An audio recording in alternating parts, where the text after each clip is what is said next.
You're right. Oh, can you guys hear me all right? Hello! How's everyone doing? I'm tired, but that's besides the point. We're back playing PGR. It's been so long. I'm actually really miss playing this game. How do I say this? I've been taking like a small break recently. Like I've been neglecting my command duties because I've been very busy outside of streaming. And I feel really bad because I know that Lee's missed me. And it's not like, you know, he's not happy that I'm gone or anything. Lee's obviously missed me. But it's really good to be back. I'm telling myself if I can like excuse it as me streaming, I can play this game more. So today we're gonna be playing a chapter that I have not played yet. This is the thing, right? I might have been playing PGR for like months now, but I never actually finished chapter 13. I never even like started it, right? No, is it 13? It's either 12 or 13. I can't remember which. Either way, I never started it yet, and I figured today is a very good time to change that because, well, every time I start like a new chapter, I have to like cover my eyes whenever they say anything regarding Luna. I'm like, no, I can't read it. I don't want to be spoiled. I can't read it. And now I'm gonna finally learn what happened. Also, Luna's really cute. Look at her. I love her. My serum, yeah, because I haven't been logging in much. I've been stockpiling it. So like whenever it's close to running out, I just go, oh, time to add that onto the the already big serum pile, so that it doesn't go to waste. Well, I haven't been able to do that all the time, unfortunately. It's fine though. Don't worry about it. Let me just pat Lee, and then we'll get right into it because I just want the serum real quick. Yeah. You started your current account in Fake Ascension update before. I started playing at the end of Fake Ascension, I believe. But I never actually did the story. So like I've done all of the like the subsequent like stories and stuff. Also, I did see some people are like concerned that I'm skipping out some like side story. Don't worry, I'm gonna come back to that. I just purely want to do Fake Ascension so that I have context for future patches. So I know what's going on with the lore, like the main lore, but there we go. I have a lot of decor coins. I can like afford to do this. You feel like getting us fair? No! I hope you're able to get her sometime in the future. Is her banner still going? I can't remember. It has to be, right? Yeah, I hope you're able to get her before the end of her banner. And if not, I hope you're able to get her on everyone or in like the standard. Yeah, I've been slacking, right? She could, yeah. It looks really bad though, basically on every single chapter. Then, oh, Fake Ascension 0, and then 14 and 15 are both completely finished. Shall we get into it? Thank you so much, Shadow's membership. Thank you. Thank you so much. I really appreciate it. Thank you so much. Shall we just go in? I've heard this chapter is very weird. Alright, I didn't expect it to start instantly. After clicking on it, cool. I guess we're going straight in. Let me put up the names. How do I get the names? Is that it? There we go. Because it's pretty huge. It's probably gonna be like a couple streams then. The only reason I wanted to do this today is because I'm really tired and I figured that PGR would be nice and comfy. I don't know, I just love this game so much. I want to come back to it more, so I'll be streaming all of it. Probably not all today because I don't have that much energy in me. Alright, cringe reading time. From the moment of its inception, Babylonia has always followed the instruction entrusted to her by the scientists maintained in low Earth orbit. She was supposed to usher in a new era. Instead, she's become humanity's Eden, a sanctuary from disaster. Like a lonely guardian, she watches over the fractured planet from orbit. She's always been a reliable foundation, until now. The alarm rings throughout the entire ship, waking up every resident of Babylonia. Everyone walks from their respective modules to the square and looks at each other in slight panic and confusion. Despite countless evacuation drills, no one has imagined that this last bastion of humanity would ever encounter a real crisis. Most want to believe that the alarm is only the beginning of an unannounced drill. However... Oh god, wait, we're up to a very chaotic start, nice. A violent shockwave sweeps through every corner of Babylonia, shattering the last remnants of their wishful thinking. Cool, so we're under attack! I was like, yeah, you know, PGR is nice and comfy. No, we're getting attacked. Great. Someone starts screaming, signaling the unimaginable, and fear spreads rapidly throughout Babylonia. Hurry, run! Proceed to the shelter on 37C. The anxious crowd is about to stampede like a herd of wild beasts when the support force arrives. Support force squad 2, assemble! Remain calm. Evacuate the residents first. Please evacuate this module within 10 minutes. The ship is in free fall. In order to avoid casualties, please leave your module immediately and follow instructions to the nearest shelter. This is not a drill. Repeat, this is not a drill! Oh no! Although the walls of the conference room have isolated most of the noises, everyone feels the oppressive and suffocating weight from the intermittent screams and alarms that seep in. Asimov is... Sorry. It's always a nice surprise when Asimov is like in the story again. We need more of him. He's very cool. He's very, very cool. And so everyone in the conference room, Lucia, Liv, Lee, Hassan, Celica, is also quiet, waiting for his response. Asimov turns to face you. He frowns as he begins to speak. As you can see, the ship is at 10% power, and reports show 4 groups of gravity engines being taken over and locked in to propel the opposite direction at maximum capacity, causing a rapid descent. While we speak, Babylonia is plummeting towards the ground at an increasing speed. Oh no! The cause of this crisis is unknown. I speculated that it was from an update made to Gestalt, but I've discovered a vulnerability in the program. I'm sure you understand the seriousness of such ramifications. I mean, you don't say. We are just falling to our death right now. I know you have many questions, but there's no time for details, so consider the following in order. To identify and solve this problem, I need you to carry out an emergency operation. We will use the Tactical Environment Simulation Interface, Spear of FOS from the Military Academy as assistance. The way this works, Graven, is that you'll infiltrate Gestalt. Wait, we're going inside the AI. Nice, I'm in. Seems like an act of desperation now, no care to explain? In short, I will exploit your minds and your commandant's consciousness as vulture programs and upload them into the Gestalt, where you will uncover the issue and resolve it. Cool! You want us to fix this vulnerability? This is the only solution I can think of for our current debacle. We have no other choice, aside from what, like actually rewriting the code? I will continue to monitor your status and help you locate the vulnerability in Gestalt in real time. But enough talking. You'll learn more once you're in the immersion process. I'll ask one more time. Do you remember everything I just said? Yes.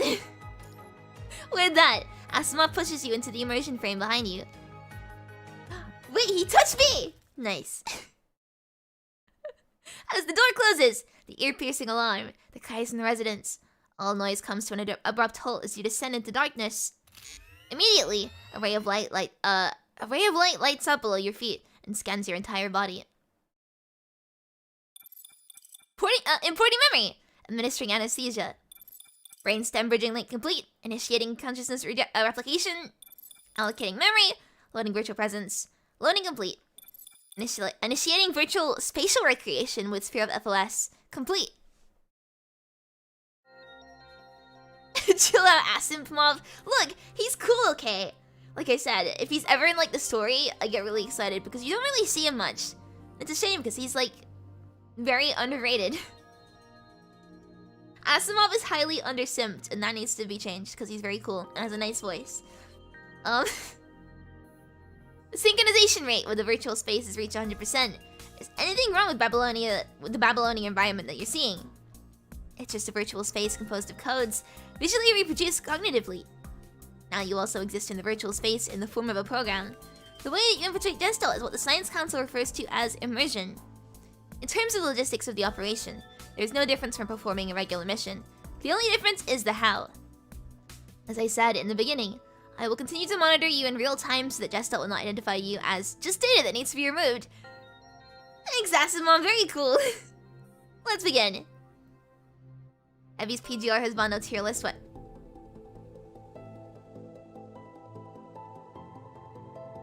Hello, Lee.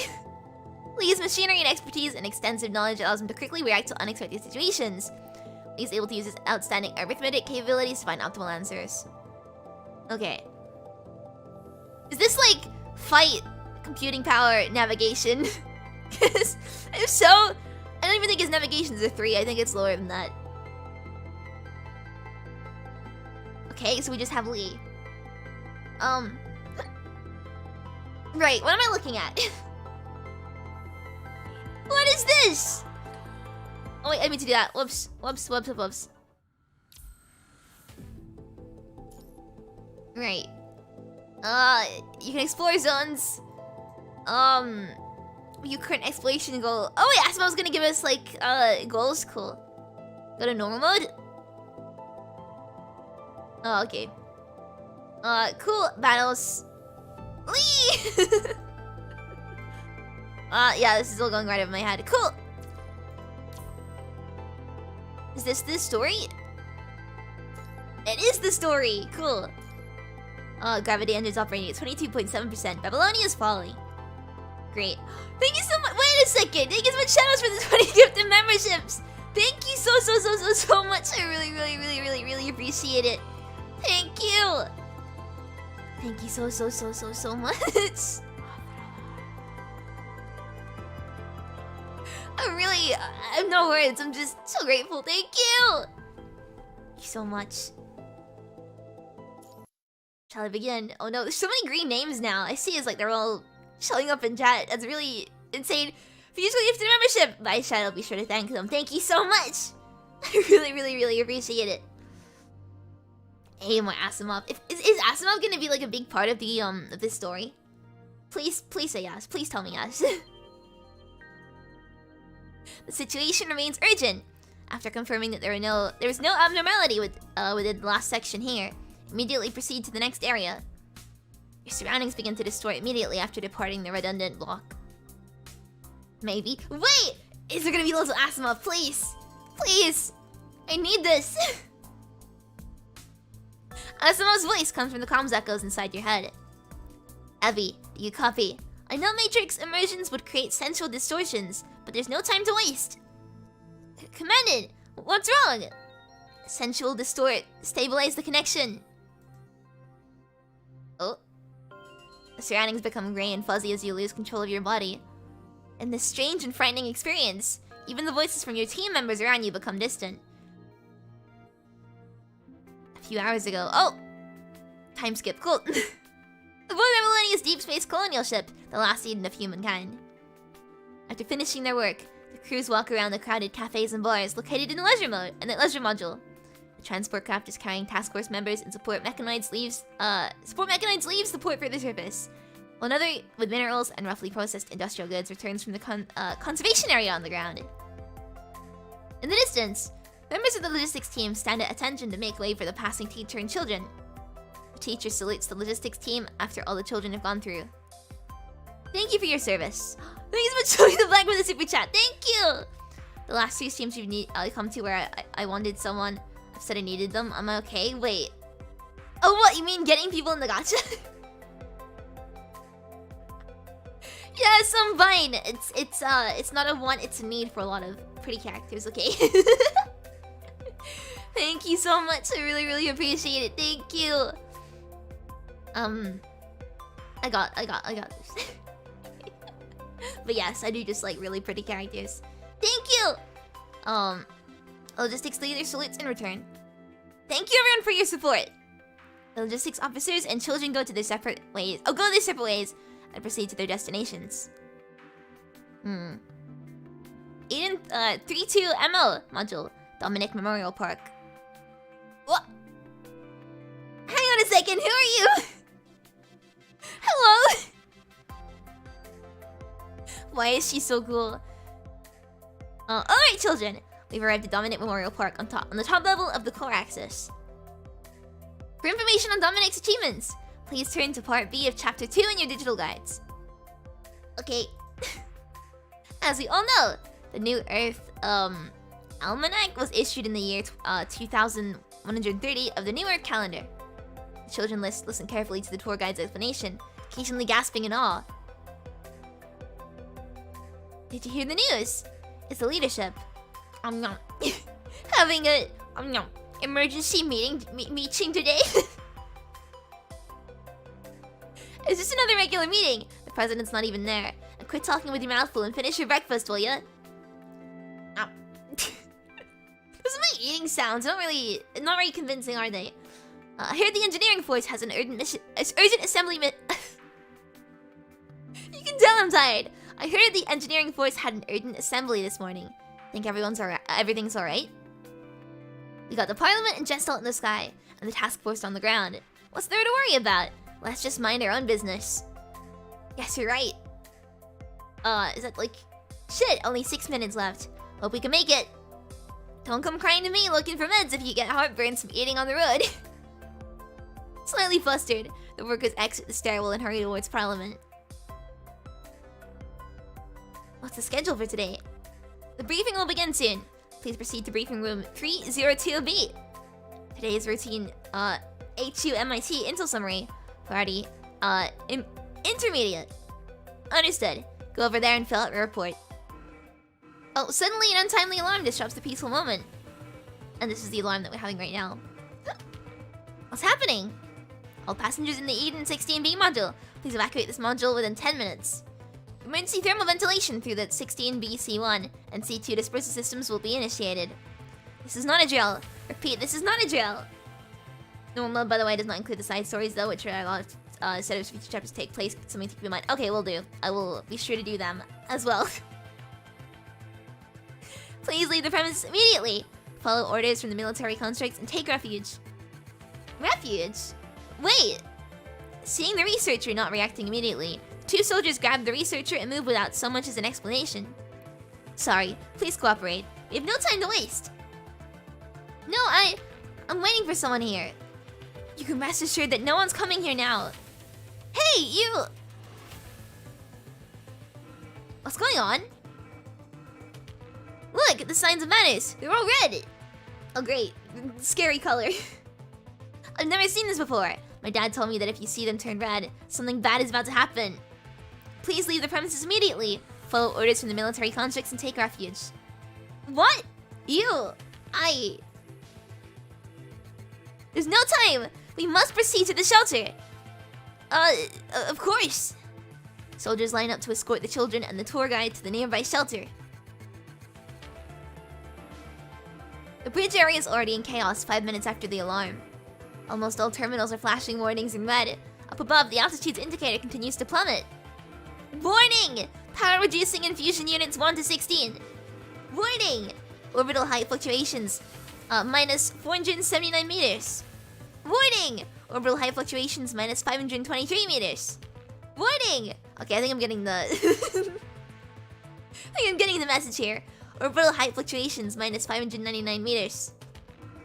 Hey, controller! Our altitude is dropping. What the hell's going on?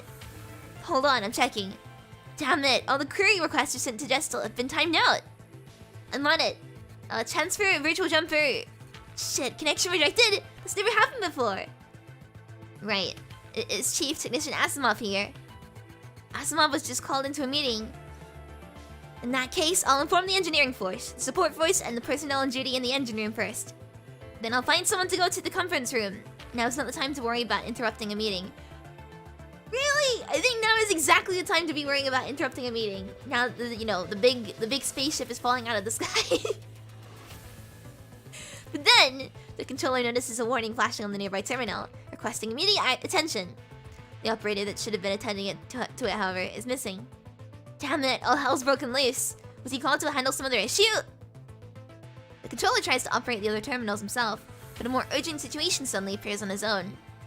All he can do is operate the one in front of him and shout, I need a hand here! Here, give me access.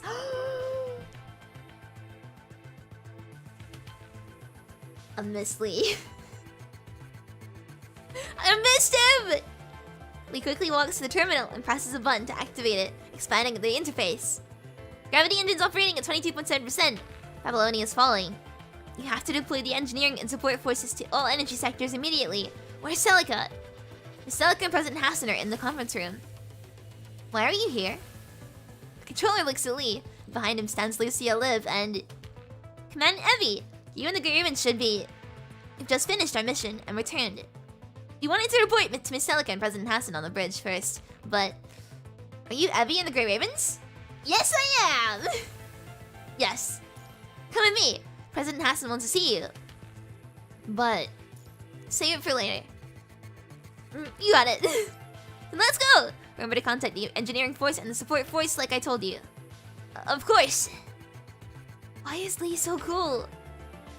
Wait! Rigid again! Shit, what's wrong with the engines? Why are they all stalled? And gravity engines operating at 19.6%. We're still falling. I was going to ask... Wait, Carrying is British, isn't he? I was going to ask you! We've fallen almost 1,000 meters while we talk. Forget it. We'll be fine as long as the power is restored, but the exhaust valve terminal keeps returning error messages. Bridget, tell your people to turn off the automatic controls of all the exhaust valves. If more than 5% of them are still blocked by the fucking safety regulations, we're dead meat. What do you think I'm doing? Team 4 and Team 8, are you in position? Boss, the secondary unit says that the R3 power plant is also busted. Damn it, if this keeps up, there's only one outcome. What do you mean? If we can't restore the engines, we'll crash into the ground. Shit. Babylonia will be blown to pieces long before we hit the ground. If the enemy has some goddamn railguns or anti-aircraft guns pointing at us once we're close enough. Hurry up with the exhaust system restoration, or the core and the ejector will be gone. The staff from C1 and C2 is supposed to systems have been evacuated, initiating exhaust ventilation, but what? Oh wait, British again. But what? The module's air conditioning system hasn't been switched to circulation mode, so the exhaust isn't ventilating. Got it. I'll take care of it myself. Really? But the exhaust outside is too hot. I'm a construct. I'll be fine. Just disassemble me. Hang me up and clean my pods if things go south.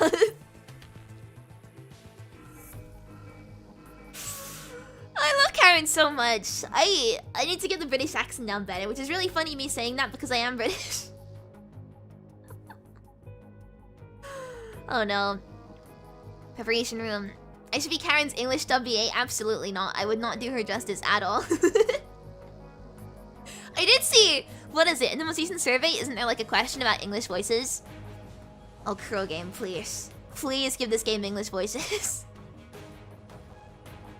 I would like die instantly on the spot if Lee and Kamo both had English voices. I know like Lee and Kamo technically both have English voices because Kamo had the rap battle where he had like an English voice.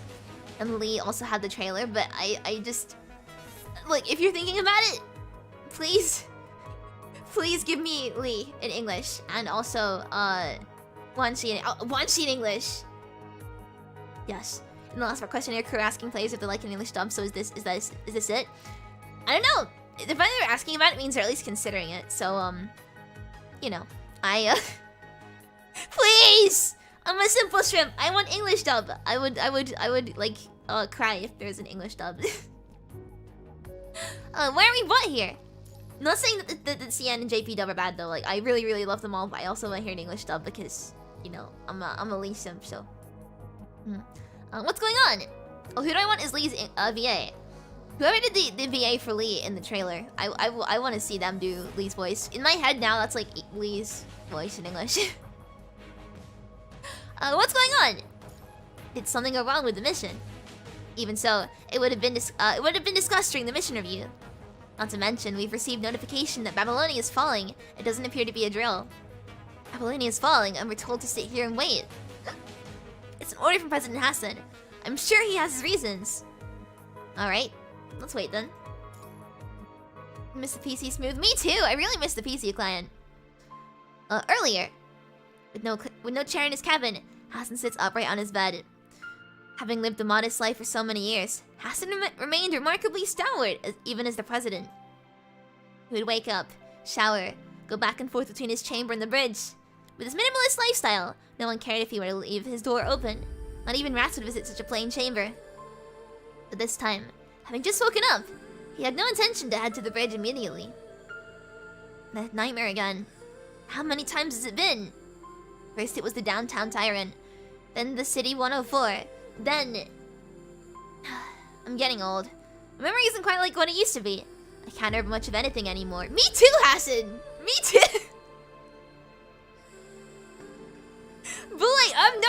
placeholders used. Maybe that's concerning. Paz, Jaskier, Ledger, Gray, David, Alki. All of the people that I've met along the way. They all just faceless names now. Hassan quietly reached for his left eye and touched the eye patch made of cloth and metal. The doctors warned him not to open it, except during routine checkups at the infirmary. Yet he still reached for it, knowing that only a hole remained. And when his finger touched the cloth, he felt a sharp twinge of pain. Something he wanted to feel right now. Phantom pain surrounded the empty eye socket, gradually spreading down his neck to the other wounds on his body. Every wound the pain flowed through seemed to awaken something in his memories. Something that would otherwise fade away with age. President. Why are you interrupting his sad moment? Let him have this. He hasn't had his sad moment yet. President? Is it time? Everyone's waiting for you. I'll be there momentarily. If the Grey Ravens return, have them wait in the preparation room. Side note, right? Reminding me of the English dub. How is there a debate over how Commandant is said? Genuine question. Right.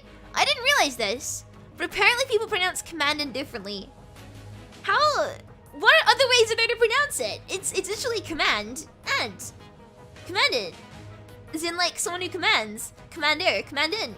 How do you mispronounce, like how?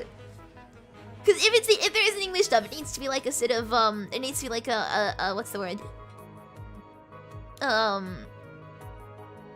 What's the word? A standardized way of saying commandant, right? Literally no other way? Exactly. Just read Shikikan. Yeah, Shikikan is like, obviously, you know, everyone knows that. But like, people say it differently. Because there's the way that Celica pronounced it in the trailer. I don't know if that was like a mispronunciation or intentional, but how do you pronounce commandant like differently? Commandant? How do you get it as commandant? It's actually commander, but like commandant. And so like I said, like commandant. Yeah, but it's like I don't understand. Anyway, it's commandant. Shikikan. I mean, they could say Shikikan in the English dub, but I feel like people would be confused. I might have thought it had the same pronunciation as combatants. But even then, it's like commandants. It's the same. In my pronunciation, commandant's correct. Okay, because I saw like a debate on the Reddit. On the subreddit, it was like, how do you pronounce commandant? I'm like, what do you mean, how do you pronounce commandant? It's just commandant. Anyway. Sorry, that was a real epi tangent. The Babylonian conference room was bustling with a crowd of people. As the automatic doors opened, Hassan and Celica entered the conference room one after another, and the commotion of the crowd subsided in an instant. Everyone has their eyes on Hassan, including Asimov and Nicholas sitting off to the side. Hassan took a seat under their gazes. Celica, let's begin. Yes, President. Everyone, this is the situation we are facing now. Celica said as she opened a series of high-definition remote sensing imagery on the holoscreen. The first area to bear the brunt of the attack was the northern seaside, which has just begun to thaw. On the coastline, the destroyed ports and beyond show signs of damage, but the settlements are largely intact. Prior to that, we experienced a wide range of data interference and jamming around New Murmansk. The jamming method was very similar to what we experienced at Venus Splash Park. We speculated that it was the work of an Ascendant, which was later confirmed by Team Ouroboros. Soon after that, the Forest Guard in New Sophiasburg and the Forsaken station nearby began to mobilize toward New Murmansk. With subsequent surveillance records from Team Scarab and Team Caribou, is that how you pronounce it? Caribou? Caribou? I don't know how you pronounce that word. It looks French, so I'm gonna say Caribou. Showed that both the Forest Guard and the Forsaken were impeded about 30 kilometers outside of New Murmansk. Correct. They were stopped for 3 hours until the Ascendants retreated, letting the Forest Guard and Forsaken pass. We are still investigating the motive behind the Ascendants. As for reports and casualties, I know the data might seem ludicrous, but please believe the first-hand reports from our support force. The old Nefheim Institute sustained heavy damage, so almost all reports overestimated casualty counts. But after over 2 weeks of search and rescue, we found the casualties far below previous estimates. What was that? Were they pitying us? What do you mean? Maybe it's just some people are unreasonable. Whatever the reason, I'll take it as a sign of luck. President. Yes, Asimov! I believe you're here just to observe and offer consultation. That's fine, Asimov. Say what it is you have to say. This is more of a threat than it is luck. Based on the series of occurrences at New Murmansk, I believe that the Ascendants have shown significant strength and the restraint to match it. Unlike conventional artillery, they are capable of precision attacks, otherwise at least half of the people in New Murmansk would have died. Whether it was a demonstration of strength or simply because there were hints of humanity within them, I couldn't care less. What I care about is how we view this threat. Tifa, Metropolis, New Murmansk. After what happened in Metropolis, it's highly likely that they'll have control over Ushio. President, they aren't just a few dozen disorganized soldiers using rusty rifles and lies to catch us off guard. They've already become a highly organized threat with targeted hostility towards Babylonia. Therefore, my suggestion as a consultant is to fully disclose information on the Ascendants and mobilize all of Babylonia, not just the task force, to deal with them. I agree. I've always advocated taking the initiative with a full-scale attack. Enlist everyone into combat roles and push the Ascendants into firing range through saturation attacks. You're calling for the complete military mobilization of Babylonia. I cannot agree to this. And that's one of the reasons why we haven't made any progress, isn't it? Don't be mean to Hassan, he's got his reasons. Hassan, I mean it this time. Now is the time to decide. If there was nothing worth saving on the surface when we finally decided to launch a full-scale attack, it would be too late. An awkward and perilous silence hung over the conference room. Sayaka looked at Asimov, who shrugged helplessly. Asimov's like, not my problem. I don't make the decisions here. Everyone present could do nothing but look at Hassan and Nicola expectantly. Oh. Right at that moment, the unceasing buzzing of the alarm disrupted their confrontation. What's going on? It's an emergency. Mr. Asimov, come with me. Everyone else, please proceed to the shelter 37C immediately. Hold it. What's going on? The engine group has issued an alert throughout the entire ship. Power is decreasing and Babylonia is entering a freefall. What? How about the engineering and support forces? They're already at the scene, but they can't be certain that they can fix it. I'll be right there. Take everyone else to the shelter. No, I'm coming with you. I can't guarantee your safety. You'll be in trouble if there's a button that says highest clearance only, but no one with the clearance there to press it. Fair enough, Hassan. Sounds good. Let's go. You can come with. Alright, if you insist. The President and Chief Technician are here. President! President Hassan, what are you doing here? We don't have time for that. What's the situation? A power has dropped to critical. Now it's impossible to maintain orbital altitude. Yeah, but the problem is, it's not an issue with the hardware. What do you mean? Well, the gravity engines are stalling. It seems that something is sending them to a constant stream of forced shutdown commands. What? Even if you ignore this command, it initiates a countdown sequence which overwrites the normal ignition command. Hence the stalling. As for the source, they have to be direct commands from the head of the program, set with the highest priority to circumvent any interference from the fault tolerant system. This is all going over my head right now. Cool me crazy, but I think there's something wrong with Gestalt. How is that possible? We can't figure that out later. Karnina, how sure are you? About 60%. Regardless, there isn't an issue with the hardware. This time, Hassan's portal terminal suddenly rang. He opened the terminal before looking up at Asimov. Karnina and Asimov, come with me, and ask someone to bring the Ravens to the conference room. Looks like we'll have to put the discussion we planned with them on hold and solve the issue at hand. Bridget, take some men to try and restore the thrust. Buy as much time as you can. Well, now we're sitting with Hassan. After anxiously waiting, you're called to the conference room. What's going on? I'm sorry. Unfortunately, we don't have time to have our discussion as originally planned. We have to concentrate on dealing with the current crisis. Asimov. Let me see. Well, this is not what I was expecting, so pardon me while I try to figure out how to phrase it. Alright, well. As you can see, the ship is at 10% power. And reports show 4 groups of gravity engines being taken over and locked in to propel in the opposite direction at maximum capacity, causing a rapid descent. Wait! We're back to the beginning now! We've gone into full loop! While we speak, Babylonia is plummeting towards the ground at an increasing speed.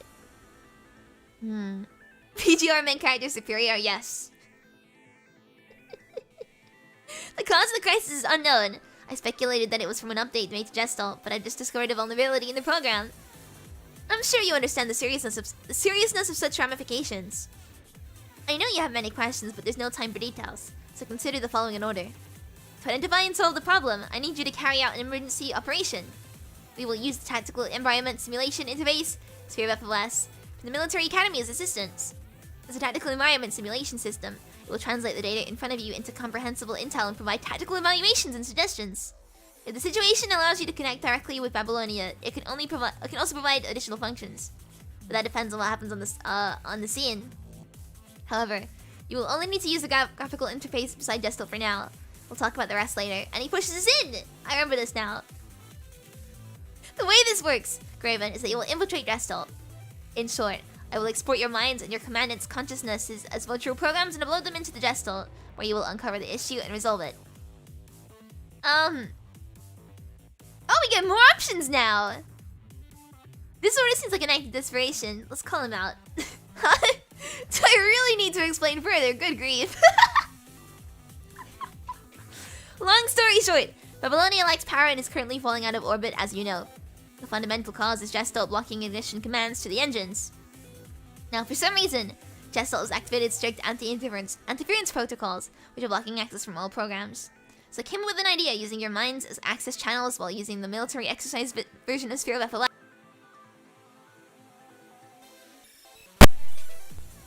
Making us work harder? Yes! And it's funny.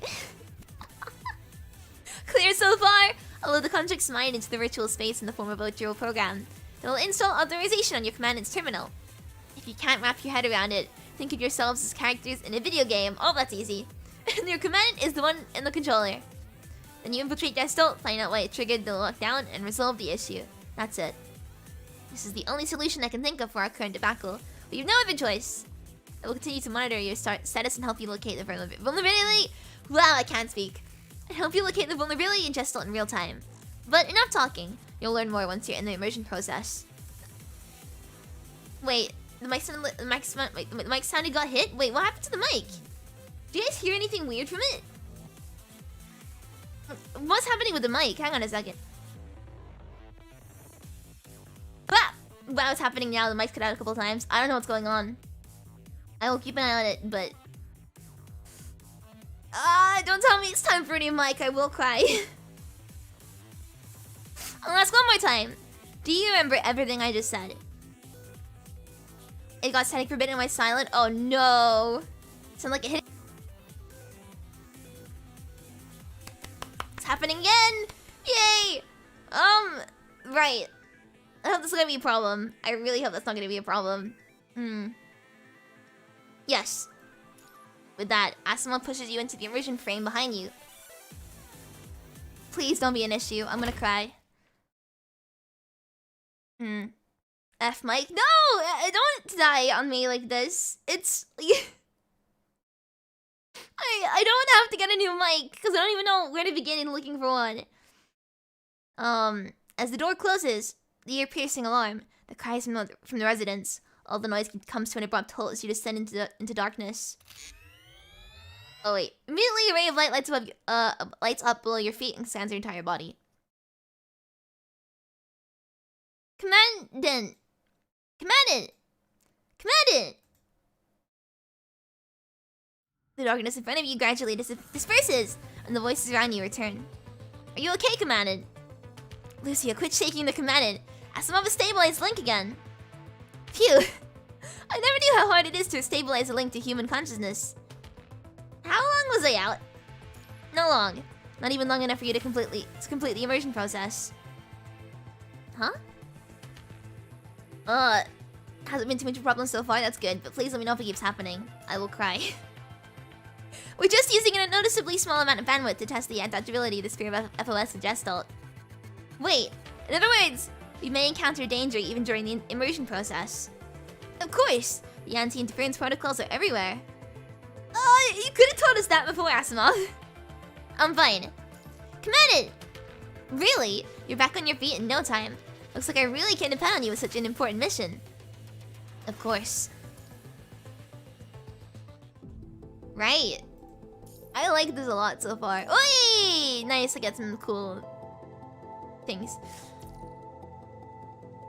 Familiar sight, cool. The virtual space looks completely normal, but there's something hidden underneath.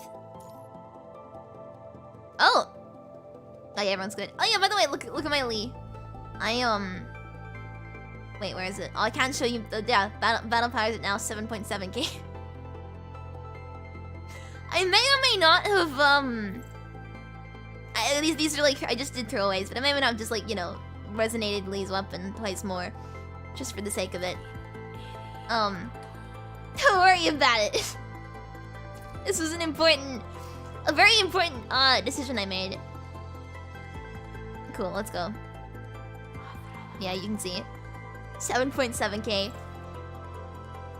7,783 BP. Jesus. Yeah, I mean, what can I say? I like Lee a lot.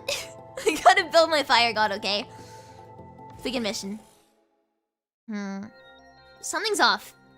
After completing the immersion process and removing the obstructive data wall, the four of you arrive at the Parliament Square in the virtual space. Have you not remembered being pushed into the frame? You would have felt as if you were teleported to Parliament Square directly from the bridge. But for some reason, something does not feel the same. What's wrong? Is he full reso yet? I believe so, but I'm only missing one more, like, actually no. One more resonance needs to be changed, and then he's perfect. So I'm waiting to get, like, the Warzone, resonance thingy. And then it'll be complete, like perfect resonances. And I can finally rest and stop farming them. What's that? It looks like something's formed a wall. Strange! I can't use my sensor to detect what the wall is made out of. It's data. It's a flowing wall of white noise like data. You can understand it as a wall formed from the data stream. It's one of the anti-interference protocols. Looks like it really has been infiltrated. I'm afraid so. We can only find a way to close. I'll go through it once the immersion process is complete. How do we do that? Like I just said, we have to find a way. He's really making us do all the hard work here. Oh, a few days ago. A young man with blonde hair stood before the doorway to the conference room. Seeing that the door was ajar, he softly took a breath, then knocked on the door. Come in.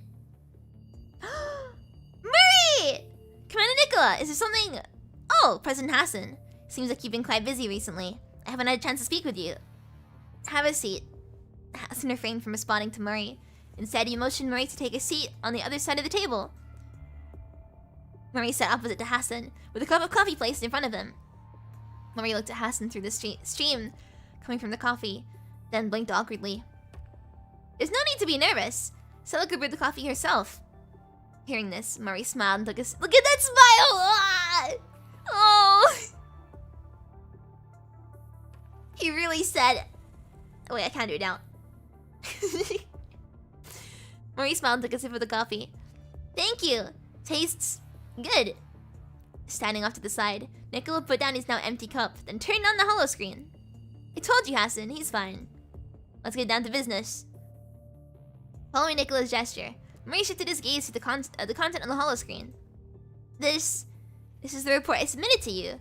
Is President Hassan here with you because there's an issue with it? Not with the information itself.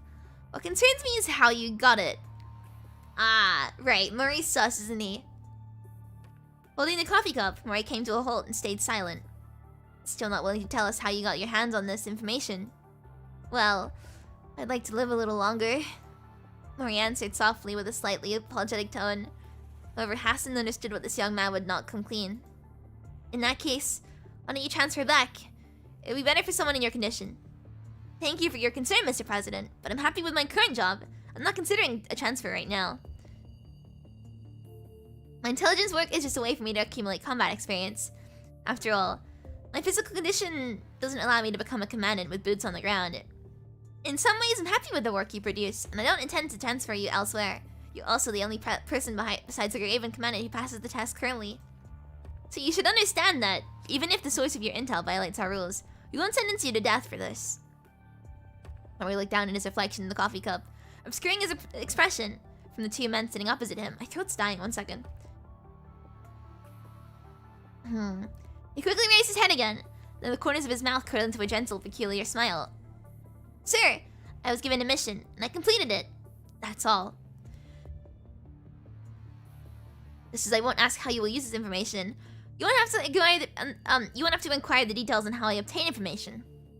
You wouldn't have the authority to ask. You're right.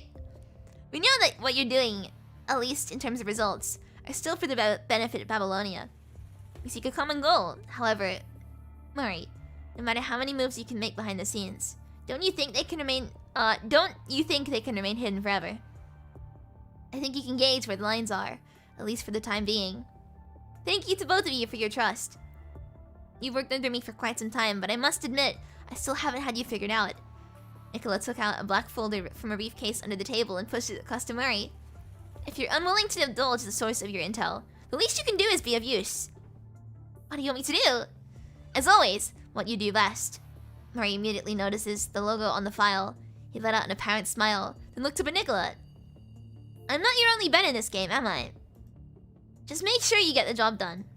We just want to see results that benefit Babylonia. That's all. You can put down your cup of coffee now. You don't have to keep holding it if it isn't to your liking. After that, Hassan and Nicola stood up and left the conference room, leaving Murray with his coffee, unsure whether or not to drink it. Is he not a coffee person? I relate to that. After quite some time, he finally took a deep breath and smiled bitterly, as if being relieved of a heavy burden.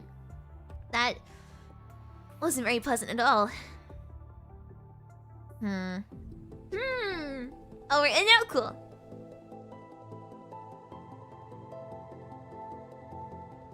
Murray's cool, but like he's racist. Oh, music!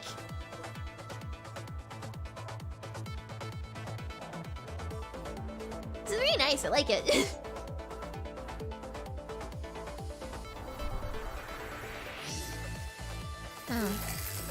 Ah, here we are.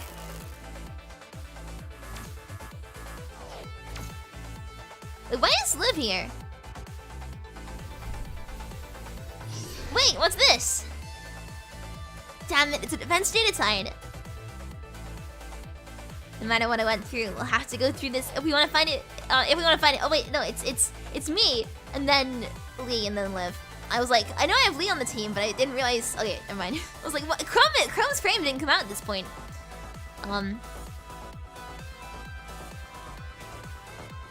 Oh, this music's going really hard. I love it. Ah, it's so good. Sorry, that little chord I was not expecting. What song is this called? Because I don't think I've heard it before. Wait, what's the name of this song called, rather? I phrased that really poorly.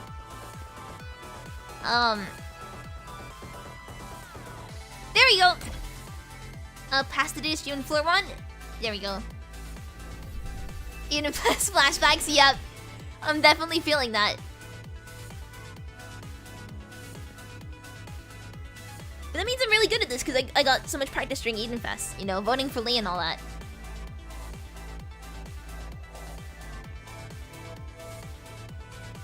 Just look at this. Pure. Oh no! No!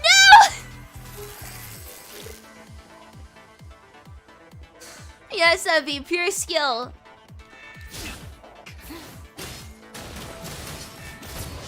Right, what am I? Oh, these are my controls. I was using the PC client controls. I haven't used my emulator in a while. I've been playing on my phone. So I got the PC client controls down instead. There we go. Right. Yeah, we're looking right. No! That was a mistake. Look how skilled I am. Wait. See, that was. Wait, I just went back the wrong. No, I didn't go back the wrong way, did I? That's the right way, right? Yeah, look at me go. Phew, it's finally gone. Dancing Tonight's in your head again. Dancing Tonight goes really hard. The signal travels back to the main elevator. We'll have to go back and keep searching. Hiya, Henlo! Oh, you know what I realized recently? I say recently, it was back when Eden Fest was happening. But Kinson did a cover of Dancing Tonight. And that was like unexpected, but very welcome because I like Kinson a lot. He's cool. Did I almost get lost going forward? Yes. Shush, don't worry about it. At long last. So, this is Virtual Space. It's different from both reality and virtual reality. How astonishing. I don't feel a thing. We went through the immersion process only to find ourselves somewhere like Babylonia. The sense of discrepancy is exhilarating. I know what you mean. Why does the Spear of FOS turn the virtual space into Babylonia? The visual translation from the Spear of FOS references the cognitive data of the individual, which means you're the ones who think Babylonia is the closest virtual approximation of Gestalt. Based on the nature of the mission, Lee's computing power should be plenty advantageous here. In short, this mission will rely on Lee's computing power to provide the commandant with accurate references necessary for decision making. So Lee's gonna be helping us? Yes! This issue isn't something that can be solved by an antivirus program. You need to locate the intrusion point. If we can't fix Gestalt's internal problems, we won't be able to do anything externally. Your mission is to keep Babylonia afloat. Right, Lee? You're gonna have to help with this, I think. Oh, everything's going according to plan. We have control over most of Gestalt's operation. Wait a second, it's Ushio. Somehow I thought, I was like, wait a second. But don't the Ascendants have like what is essentially just a copy of Gestalt Ushio? And I was like, don't tell me Ushio is gonna be the behind this. Of course! My very first thought is correct. Everything's going according to plan. We have control over most of Gestalt's operation modules, and we've completely blocked its ability to control Babylonia's power. Babylonia will crash land in 17 hours as estimated. Ah, not too shabby. It's him! It's the cloud! Once Babylonia crashes into the ground, it'll be no different from an ordinary settlement to us. Should we get moving, Miss Luna? You're not Luna! I need to explain to you what you have to do. I see. Well, I'll get going. I'll gather the corrupted. Sister. Got it. I'll wait at the potential crash site. Good, do so. Gabriel, you'll block the signals then. Understood. Get going. Tone signatures different from previous records have been detected in the speech patterns of Gabriel and Roland. What are you trying to say? I'm only informing you. That's none of your business. I see. In that case, I will continue the infiltration program. Synchronize everyone's comms with the predicted crash site. Understood. Sister. Yes? What is it? Be careful. I will. Are you telling me this? I just wanted to, that's all. I was thinking last night when I came up with, like, you know, I was gonna stream PGR. I was like, the fanon and canon, like, I guess interpretations of Luna are so wildly different. In, like, fanon, she's baby. She's, like, you know, little baby, and Alpha's, like, the big sister. And it's really, really cute. And then in the game, she's, like, super, scheming, you know? I find it so funny how different the two are. Abby's doing the maze. I don't need to do the maze to do the main story, but I'll sort of, like, I don't know. I'll figure something out. Roland, my fave boy. I love Roland so much. I really do love him. I think I just have, like, a sort of... How do I say this? I have a type, and that type is Roland / Rikamishiro / you know, anyone else who's, like, really smug and showy like that. So... let's go. Oh! Ushio, how is the infiltration coming along? The area under my control has decreased 12.7%, and Babylonia has regained power by 6.1% compared to an hour ago. Babylonia is still in freefall. What changed? It appears that a task force has entered Gestalt's virtual space in an attempt to resist my infiltration. Everything is still under my control. Do you have any anti-interference programs? Multiple disguised subterminals have been released. They will create massive disruptions before Babylonia's forces realize what's happening. That's good. Your hesitation suggests a concern for my tactical capability. Oh no.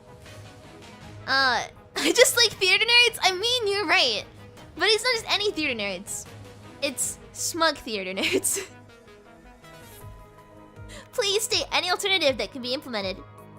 That's not what I meant. Do what you must. As usual, Ushio does not respond. Luna enters a meditative state. She recalls the expression on Chu's face during the battle in Kowloon, and the conversation between Chu and Ushio from the records retrieved by Ushio. Ushio, How can humanity survive under such circumstances?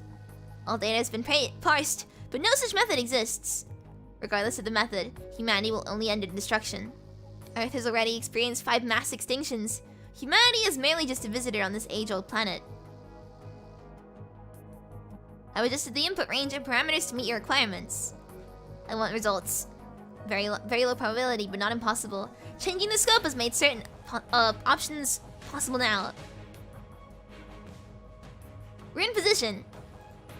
Understood. Proceed with caution. You already said that. Take it as another reminder.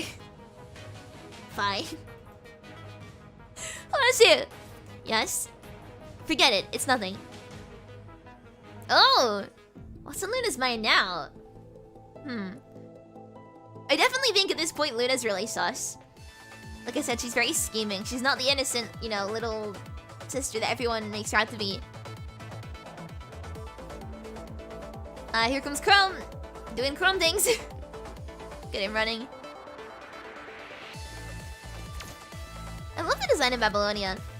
Is this a security barrier? Oh, watch out, there's more from behind. Oh, okay. These are the defense programs. Cool. No! Not as scrunkly as she seems. Oh, Bianca! Wait, Bianca's in here too?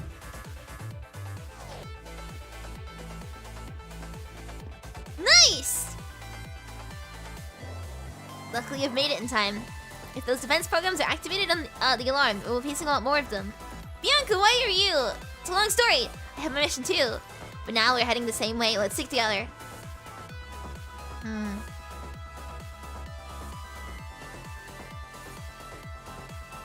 This is Babylonia. You think it's a simulation of Babylonia? Oh yeah, I know, but I mean, like the sort of design of Babylonia in general is still really pretty. Even though this is technically a simulation of Babylonia, it's still based off Babylonia. I just think like the whole aesthetic is very cool. There's some defense programs patrolling this area. Let's get rid of them before they raise the alarm. Cool. Oh, this music is going really hard. God damn it! I was thinking about I got the control schemes mixed up from the beta. My tiny brain is not used to this.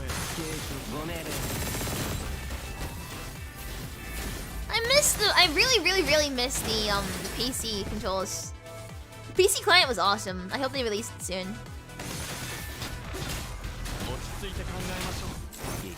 Wait, let me just. Oh, god damn it! My muscle memory is completely gone because of this. He misses the PC board. I do. It was so good. Wanshi, stop moaning for 3 seconds, please. Excited for actual PC release? Yeah, me too. Are they trying to protect something from their patrol pattern? I don't see anything worth our attention. Maybe we'll find some clues in this area. Let's search around then. Alright. What kind of clues are there? Today's special. Synthetic latte with hazelnut syrup. Buy 2, get 1 free. A cafe? What's the point of investigating a place like this? Fruitly! Because when this is over, we can go here for drinks, right? Right? If you don't hype the PC board too much, your poor hat can't take the weight. It was really good when I used it. Sorry to hype it up, but like, when it comes out, you'll love it. It's really awesome. This virtual space feels so real. Even the guide looks exactly like how what we have in Babylonia. Ah, look, Lucia. Wait, what are you doing, Bianca? Leave Lee alone. It's a shop I told you the other day. The boutique you mentioned. Let's go together after this mission. Yeah, that's what I'm saying with Lee in the cafe.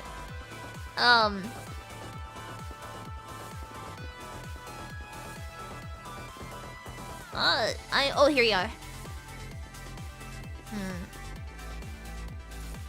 What's up? Oh wait, I mean to pick. Sorry. Error. Illegal intrusion by external data entities detected. Is that us? No, we came using Babylonia's link. Could it be? What? Nothing. I don't have enough evidence yet. Is that it? Have we done it all? We've done 3 out of 3, so I think here. Oh, we can go! Whoa! We can go up the stairs! This is revolutionary gameplay. This music's great. Bianca touching Lee.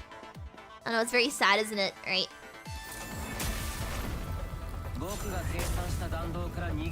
I've completely forgotten how I found the controls on this. The stupid PC port ruined my muscle memory.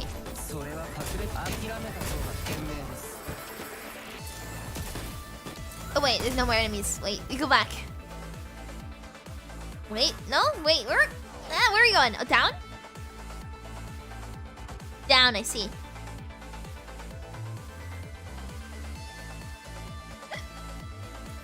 No luck here, we'll have to... Are you really Bianca?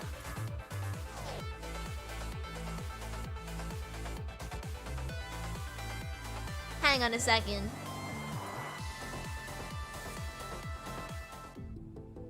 Hang on a second.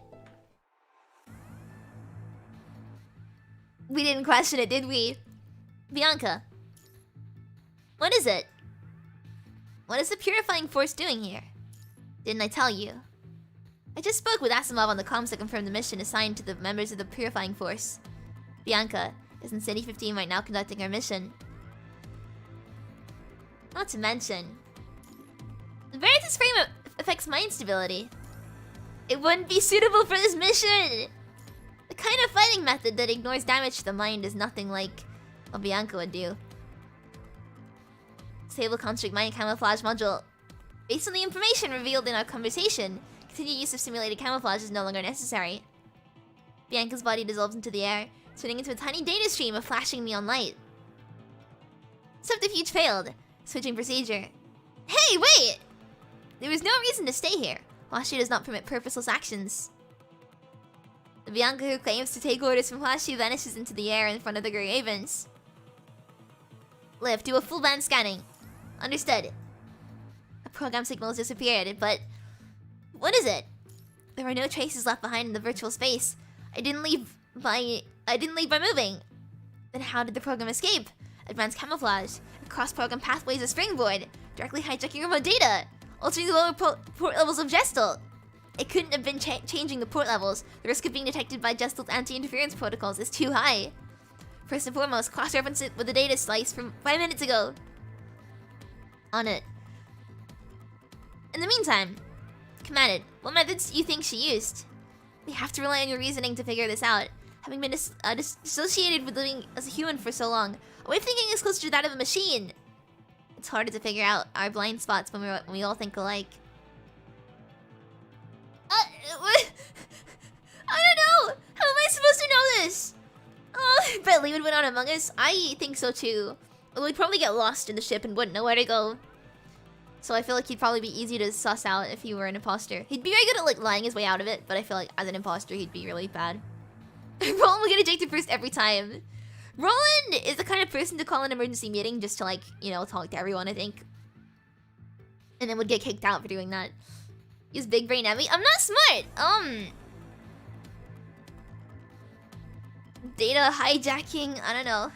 Forcibly hijacking a program requires a burst of considerable data strength, but I didn't detect any change in level output. And data camouflage doesn't seem too possible with Liv around. In that case, maybe we should consider the possibility that the program utilized data replacement as a springboard.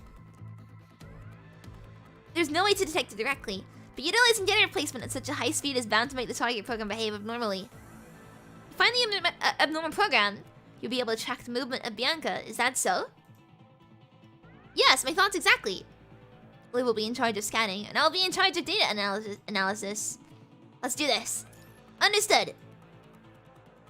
The sub-terminal was detected by the Babylonia Task Force. However, it has not been located by them. It is proceeding to its new position according to the previous bridge route. Have you achieved your objective? Data masking has been initiated. The goal of delaying the task force in their search is partially complete. You haven't eliminated them. Computing power has been prioritized to maintain infiltration efforts. It was impossible to allocate enough power to the sub-terminal for combat purposes. Will Babylonia fall as we planned? Everything is under control.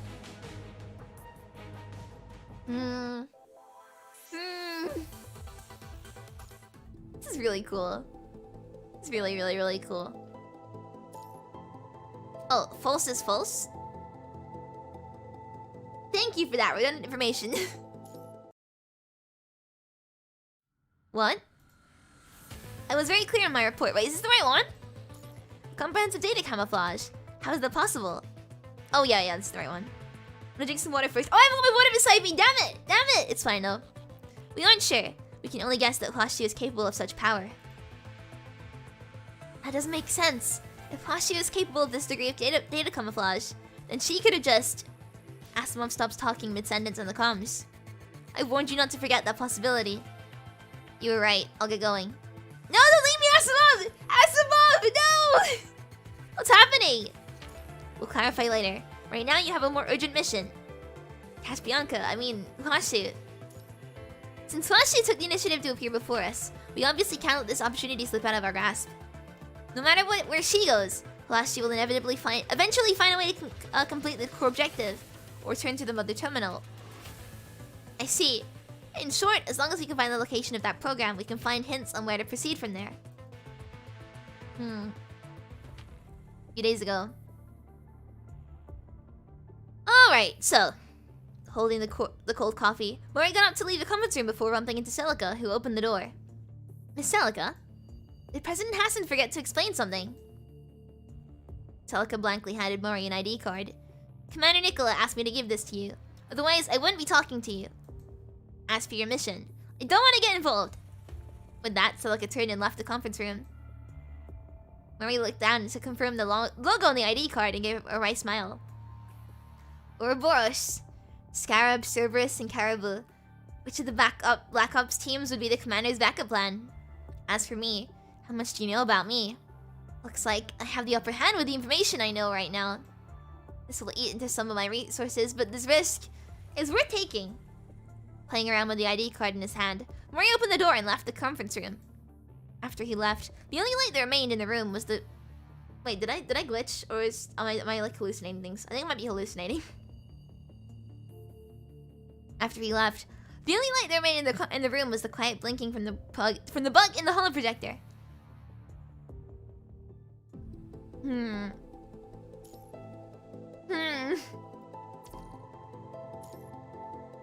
I didn't? Okay, I am just like hallucinating then. I've got so little sleep right now, so I think that's my excuse. Oh no! From the intel we've collected, it's clear where we must go from here. We need to find a suitable method to track their whereabouts, or at least uncover enough intel to establish a starting point, right? That's right. Liv, scan the entire block for data. If it was machine or AI logic, we should be able to detect a pattern. Nay, Nao's speech, even the communist speech, has something of song in it. Wait, when did you start reading poetry? Hang on a second. Such is the case for humans, so too does it apply to machines. On heroes, hero worship and the heroic in history? Right as always, Commandant. In other words, we should look for this element of song. I scanned the whole block, and there are multiple data signals. Which one should I track? 2 of them obviously belong to the Babylonia Task Force. As for the remaining 2, I have one I've never seen before, and the other's from Team Ouroboros. The name sounds familiar. Is that the Commander Nicola's team? They always seem to be carrying out missions, but no one ever knows what they're about. What are they doing here? Generally speaking, it's above our pay grade. Even if you ask, the commander will just say no comment. So, what should we do? Tracking the more probable signal of the 2 task force... tracking the more probable signal of the 2 task force might be most promising. Even if the program has a disguised ID, it wouldn't be Ouroboros for the signal that we've never seen before. Why is that? If it were a signal we've never seen before, wouldn't that be more suspicious? As for the 2 unknown signals, let Asimov check them after we solve the issue in the virtual space. At present, we should focus our efforts on solving the more urgent task at hand. As long as we find Bianca, or any sign of Ushio, our current problem may be solved. The only source of intrusion we've found so far is Ushio disguising as Bianca. So I believe that is our best shot. That makes sense. Let's start looking. This is my nodding. Understood! I'll keep scanning. Ooh, maintain mind-link fluctuation within 0.05%. As long as we keep within this boundary. Asimov, something's wrong! What is it? Bridget said that the energy reserve is almost... Bridget said the energy reserve is almost empty to keep the engines operational. Power reduction impact is expanding. The volt regulators of the bridge and gestal can't count to them this much... I can't read any of this. Bridget said that the energy reserve is almost empty to keep the engines operational. Power reduction impact is expanding. The voltage regulators at the bridge and gestalt can't counter this much fluctuation. You mean if the energy fluctuation expands further, it'll be too late for gestalt and the Grey Ravens inside. Ah, it's not good! If we can use the independent emergency power of the ship, we may be able to hold out a little longer. Hey, Chief Technician, if you have any ideas, now's the time! Turn off the thermostatic system in the residential quarters and divert the energy pipeline to gestalt. As for the bridge, we'll have to use some elbow grease. Huh? Apart from what is needed to maintain the immersion, we'll manually transfer all pipelines and turn off everything that is not necessary. That seems a bit primitive, but it might just work. I love Karen so much. Karina's gonna swear anytime right now. She hasn't sworn in a while, actually, which is pretty weird because it's a very sticky situation. You'd think she'd be swearing loads by now. Found her! It's the fake Bianca. Washi's signature. And let's move out. Finally slipped up, didn't you? Let's go. No time to waste. Only by saving Babylonia will humanity have a future. That's right. Oh. Find out why. There's power fluctuation in the immersion frame. Team 2, connect the auxiliary interlay emergency power supply.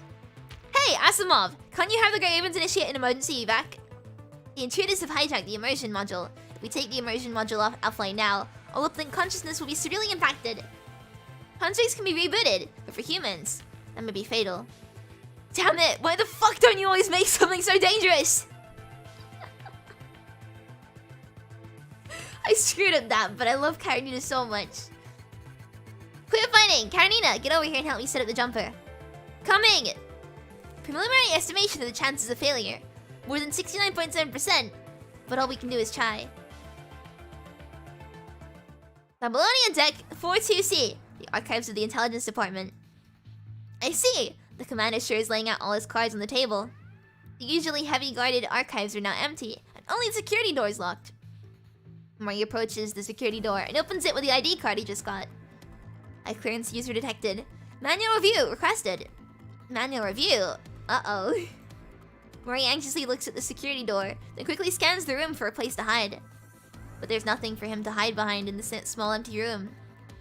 So if a turret comes down from the ceiling, I'll just have to face it head on. Manual review request not responding. Request timed out. What now? Activating maximum security procedure. Mori looks around the room again and finds a security gate lowering in front of the door he came through. So I'm stuck here if I can't open this door, huh? External interruption detected. Activating wartime evacuation procedure B. Security door has been closed. Opening emergency passageway. The safety door opens inward, and the air begins to make a hissing sound as it circulates between the two spaces. Don't make me come back here again. Mori walks through the safety door. Imagine Karenina with an English VA. I would love that so much. I really hope they do make her British, though. And not, like... Southern American. Because I really... Not Southern American, sorry. I mean, like... South America accent. Like, you know, Texas, that kind of accent. I keep forgetting that South America is, like, not what I think it is. South US, I should probably say. But yeah, I hope they go British Karen if they do a, an English dub. I just think it'd be funnier. Right. I'm surprised. I guess this is like... We're doing this pretty fast because we're already on 60%. I thought it'd be a lot longer than this, but I'm enjoying this a lot.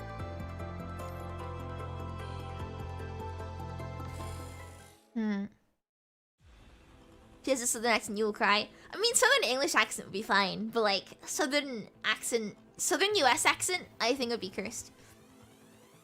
This is just section 1 of 4. Oh, it's section 1 of 4! Okay, I was gonna say, this is a lot shorter than I thought it's gonna be, but no, it's 1 of 4. I'm excited then. Lots of this to come.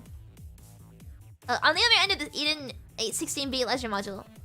So, the results of the scan show that the area is calm. Not even a single trace of the regular program is detected. That seems a little out of the ordinary. I suggest proceeding with caution. Is there a way to bypass this area? Searching. No, it was found. I can continue searching, but I'll need time.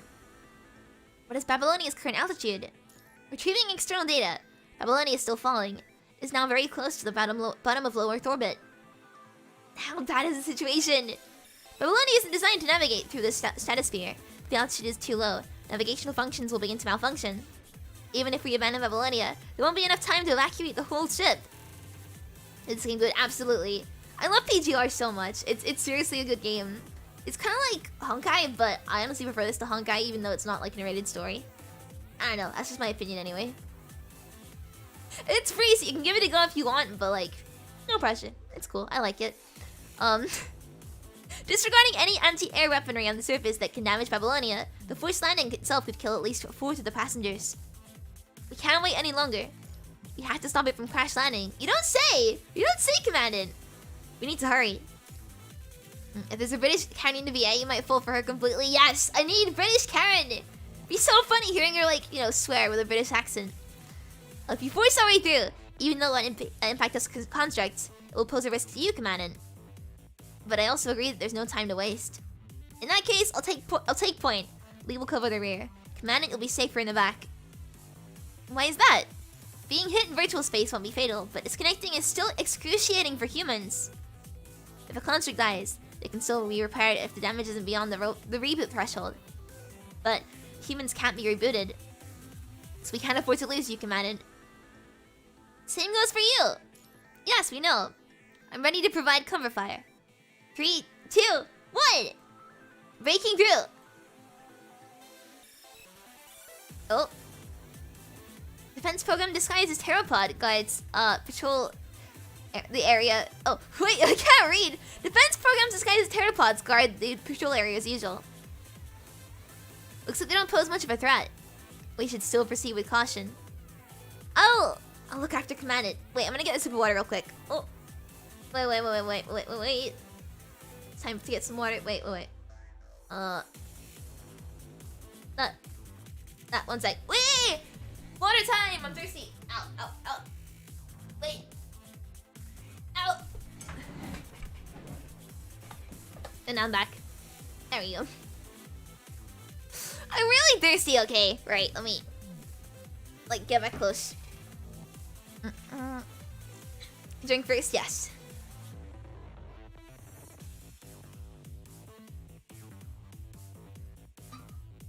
There we go. Signals detected. Scanning. You'll have an ID code from Babylonia. We should be okay. Hostile detected. Activating suppressive fire. Huh? Damn it! Is this what she's doing? It seems that we can't pass through here without a fight. Oh, that's way better now. I can actually talk again. I love this. I'm gonna sneeze. Ah! No! Okay, we're good.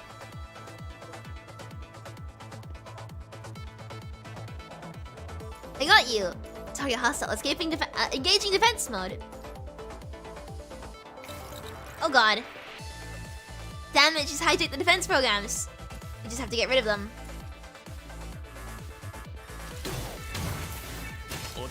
Right, there we go. I'm back to my good old PGR self. Or my old good at PGR self, rather, I should say. She's even hijacked the security barrier module. The port to deactivate it is on the other side. We can't do anything from over here. We have to find another way. Why is the music so good? Why? This is just a regular mission. You don't need to make the music go this hard.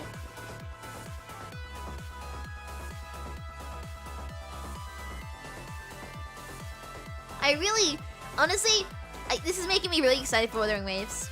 Because it's PGR, I know, but like, every time they come out with like a new banger, it still manages to like pass my expectations.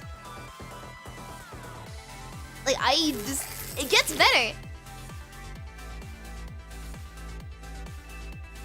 I'm dying, 1 sec. More threats detected in the area. Activating extermination mode. Now Bianca has made too many bridging attempts. All defense programs in the region are now alerted. We can't get away without fighting. Let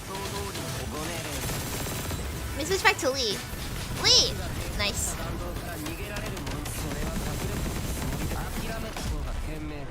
Cool.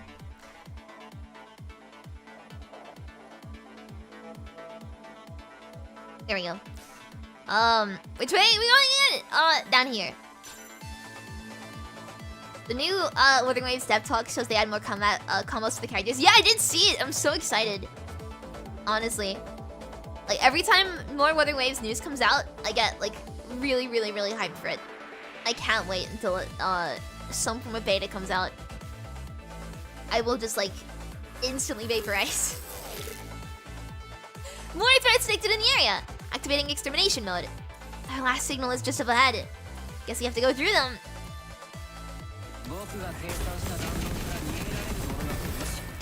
God damn it.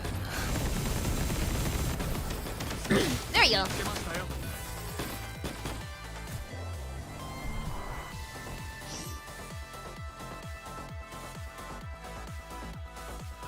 Hidden channel, as I thought. According to my scan, the destination of our bridging connection is right there. Oh! Wait, we can go to other places and explore. Wait, in this area? Or wait, what do we need to do? Advance the hidden channel after exploring the area, so we need to explore first. Okay. What are we exploring for again? Can we just go everywhere? Oh, Dominic Memorial Park. What can we explore? Elevator, maybe. Oh, something over here, something over here. I was gonna say something I forgot. Oh, yeah. So, yesterday, I'm not gonna say what it is just yet, but I did, do something. Or at least not do something, I did, like, reach out to commission something. Very exciting. I can't say what it is yet, but if it gets accepted, I'll be very happy. Like, very happy. In any 2130, Dominic the Great Hero submitted a proposal as Chief Technology Officer at the Science Council. God damn it, my throat. I sound like I'm dying. Submitted a proposal as Chief Technology Officer at the Science Council. One after another, the global organizations signed to the Earthbook Protocol and connected to the Gestal Public Service System. For the first time ever, humankind was able to unite completely under the most urgent global topic: space colonization.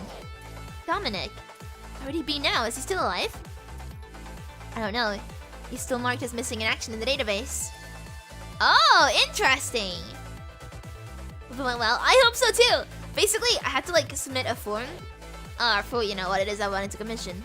I'll just have to wait and see if the person, I can't say what the person does, but I'll wait and see if the person who I commissioned accepts the commission. If they do, I will be very happy because it's like a sort of mini goal of mine for a while now. So if they actually accept it, I'll be one happy shrimp. I know where I'm going. So basically, what I'm saying is just wish me luck for the that I actually get picked. Because if so, I'll be very happy.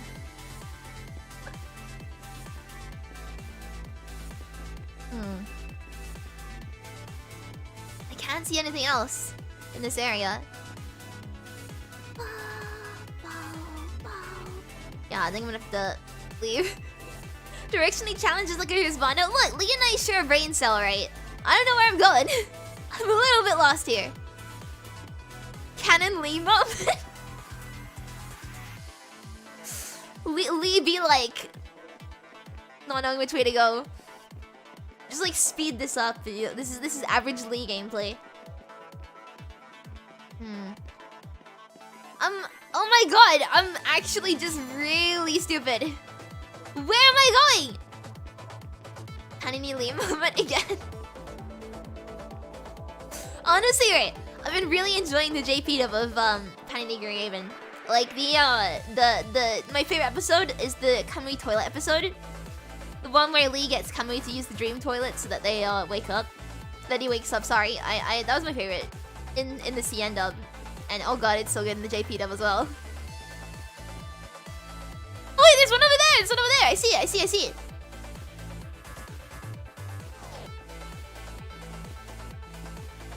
Not the toilet. It's so good! Just like Kamui over there, like you hear this horrible stomach noises as Lee's like, okay, so now you really need to use the bathroom. And it's getting worse, and like Kamui's just suffering. But it's beautiful. There's a stone monument in front of the parliament. I feel it like it carries many stories. I read about it. It's the Monument of Unity. The shattered pieces represent people separated by borders. They now rejoined to get and join one another in a complete cube-named world. That's what the book said. Lee really knows a lot, you don't say. The history books are the Golden Age, replaced in a very obvious section of the library, that's all. Oh, one here too! Parliament building is huge! There are no undamaged buildings of this scale on the surface anymore. If we can take back Earth, there'll be buildings like this. I'm sure Karina would love to build something bigger than it. Yeah. Anywhere else? One more left. Can we just listen to Lee's ASMR to shit too video? I want to shit to Lee's ASMR. Honestly, I keep thinking about how the last time Kuro sponsored me for the PC client, we spent the entire time talking about Wanchi doing boyfriend experience ASMR, and I feel so sorry for any Kuro employees that had to watch that. Like, we were just like theorizing about everything. Oh, this is the leisure module, I see! Okay, we can have a look around here then. There's gotta be something down here. I feel like, I feel so bad for the poor employee who has to watch me talk about how much I love Lee and how much I want you to do ASMR. I'm giving them ideas. Honestly, any game that makes their characters do ASMR is a game I'm gonna be mentally ill for. Here we go. The billboards look a bit strange. Is that also a result of the bridging? This is gaming! This is like a Nintendo Switch, but not. It's a Steam Deck. Indeed, I could probably estimate her jump locations and routes using that. Oh, there we go, 4 out of 4. That was not worth it. Wanchi has the perfect ASMR voice. Yeah, just Sleepy Wanchi ASMR. I think Wanchi would do great at it. Like, okay, I don't mean just moan like that. That's not what I meant. Wanchi, please. You're showing me up like this. He is cool though.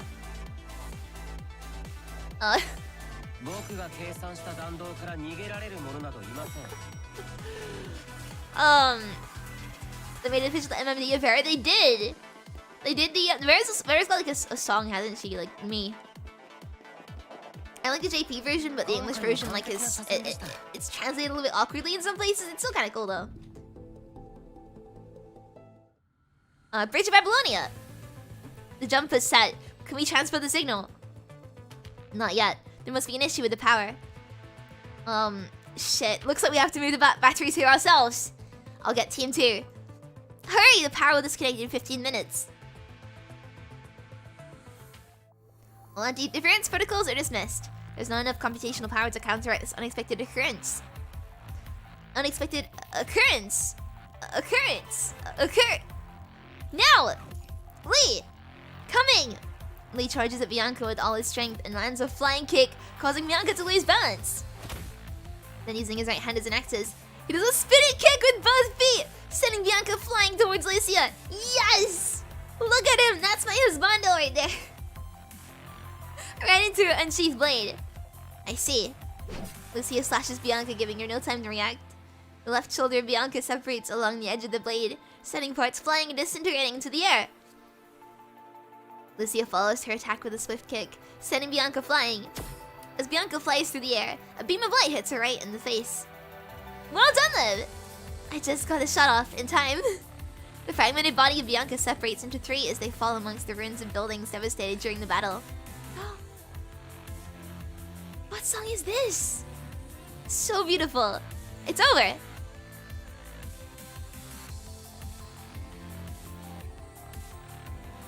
Lucy takes the left, Lee takes the right, and Liv comes from in from the middle, shielding you as you 4 carefully move in a pincer formation towards the largest part of Bianca. The camouflage in her fragmented bodies almost disappeared. Any resemblance of Bianca completely disintegrated, leaving a peculiar shape behind. Asimov hasn't told us that the issue is resolved. This must be the subterminal class she specifically used to block us. Looks like class she was still causing Babylonia to fall from somewhere else. Thank you so much, Denham, for the super chat. Thank you! Hey yo, who is the shrimp on the bottom left? She kinda cute-o and hello bye. you talking to Snappy? Are you talking to Snappy here? Thank you so much. I really, really appreciate it. I'll tell Snappy you said that. Snappy, did you see that? She said yes. She also said thank you. Thank you so much. I really, really appreciate it. Thank you. Wait, what did I just do?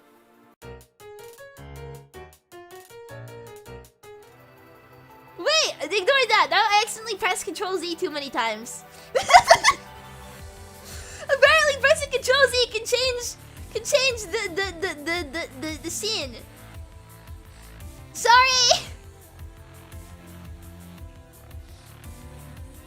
Uh-oh, that's a real Emmy moment. Oh, Snappy's fault, not mine. I'm not going anywhere. Don't say bye. Also, I'm surprised bye hasn't been like the outro for me. No, it's not the end of the stream. No. And bye is I've never seen a bye used before, but now it's like I like that. I like that as an outro. I've never said like Otsu or anything like that before. And bye is like kind of a I like that a lot. I'm gonna save that. I'm gonna like mentally keep that in my brain. As someone told us the issue's resolved. This must be the subterminal. Okay. Why? I remember that. During the Battle of Kowloon, Gabriel took Kawashi's key from... Wait! Get him! Thank you so much for the Akusupa! Hang on a second! Thank you so much! I really, really appreciate it. Thank you! Thank you so much! TTS didn't even read out the Ebi comfies. Wow. TTS, why'd you do this? Thank you so much! I really, really appreciate it! Thank you! God damn it! My brain is just spaghetti right now. Thank you so much. Okay, right. I'm gonna need to focus on reading. So the Ascendants are behind this then. Ushio and Daishin this attack on Babylonia otherwise. The songs would initialize. Oh, thank you! Thank you! I'll remember that. For the shrimp DM thank you so much! I just... no clue what to say anymore. Just thank you so much. Thank you so much. AI is restricted by security protocols. They can't execute such dangerous orders without first receiving them from an operator. Oh, here she is. Frame functionality. Disassembling. Actually, it's not. She is it. Oh well. Here they are. Cannot maintain target restrictions. Sense a wave of energy fluctuations. What's going on? My body keeps. A jamming signal from the unknown origin disappears. That's... The elevator switch is turned on. The vibration slowly comes to a stop after a while, and everyone gradually regains their bodily functions. At which point, the rest of you finally notice Liv pointing off in the distance. Following her hand, everyone sees authorization restriction revoked displayed on the operation panel to the passageway. Let's keep going, everyone. Right.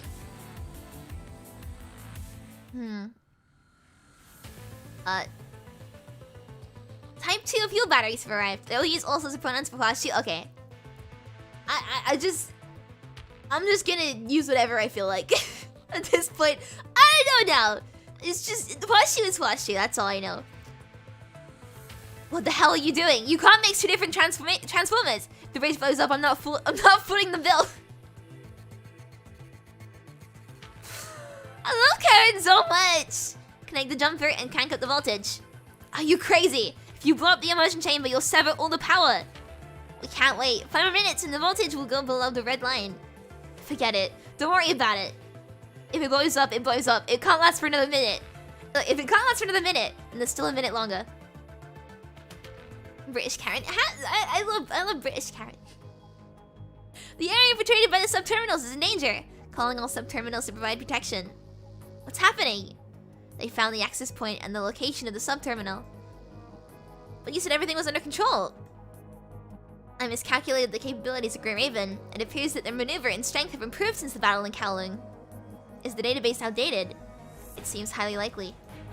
A bottle of water.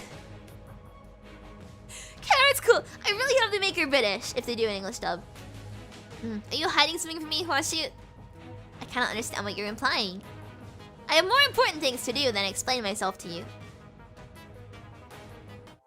Ah. I want more Karen! Give me more Karen!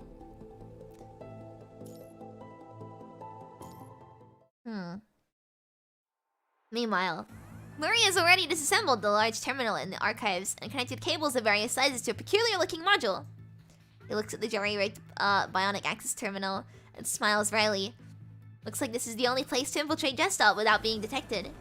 Gestalt is limited by the principal protocols, so it won't intentionally inflict fatal damage to a human consciousness. But who can be sure that Gestalt is still in its former self after having evolved for so long? A heavy for Karen VA. No! No! I can't act. I can do voices, but I can't act. I can only do the V part of VA. I realized when you know Tenma Miami, she asked me to do like some voice lines for her birthday, like, you know, murder mystery, right?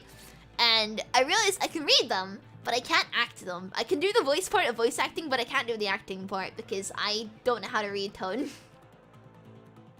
I have every brain disease. I can't read tone very well. Murray sighs as he puts the mask-shaped bionic access terminal on his face. Evie as Karen sounds pretty good. You're just being nice.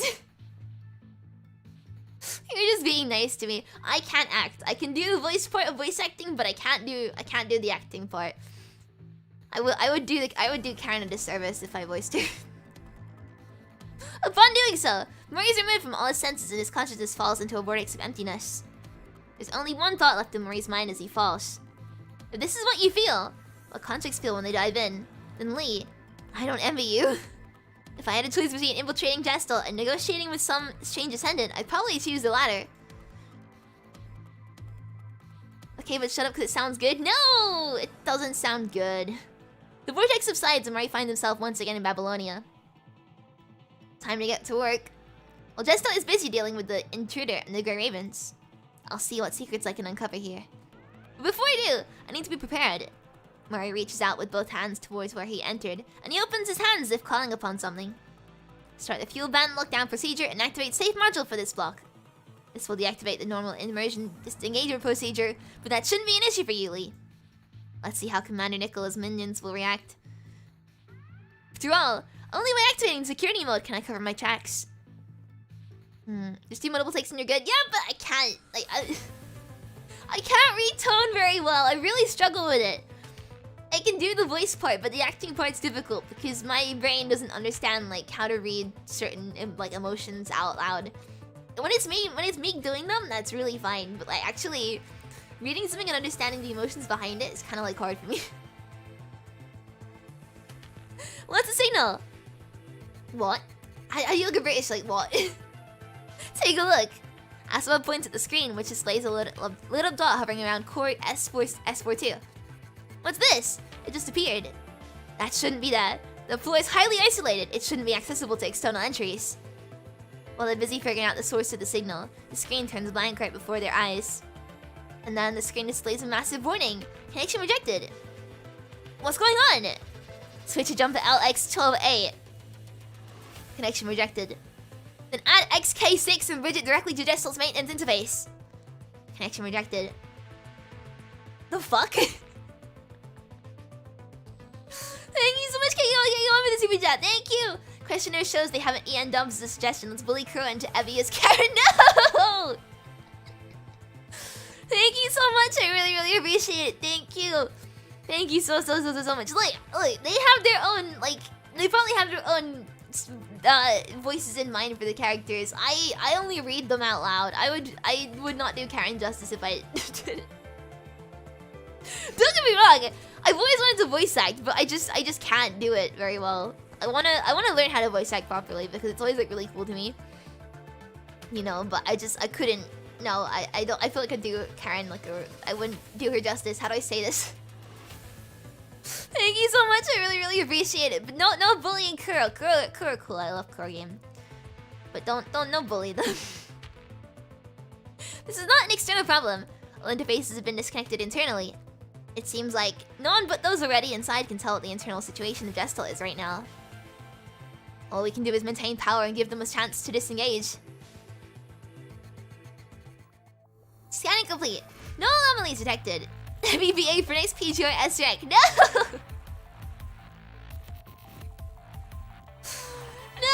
No! Guys, I can do voices, but I can't act. You just have like the most monotone delivery of every line. But let's move out. Understood. Asimov, we're going to the bridge in the virtual space. Asimov? Our comms are disconnected. What's going on? No clue. Try activating the logout sequence. Logout request non-operational. We can't disengage. Well then, all we can do is keep moving. Right. Let's focus on our mission. We'll figure out the rest later. It's a learned skill and I can absolutely do it. Yeah, but like I said, I need to learn it first. Are we ready for new contract collab? We done? No. You guys are bullying me. The main instruction terminal is under threat. Proceeding instructions cannot be guaranteed. That's enough. Withdraw the main intrusion terminal as soon as possible. Since it's about to fail, there's no reason to tangle with them any further. That will take some time. I need to withdraw all the data uploaded to Gestalt through each external port to prevent them from tracing the source and each bridge contact. Guys, you know Hunt Down the Freeman? You know how bad the voice acting is in Hunt Down the Freeman?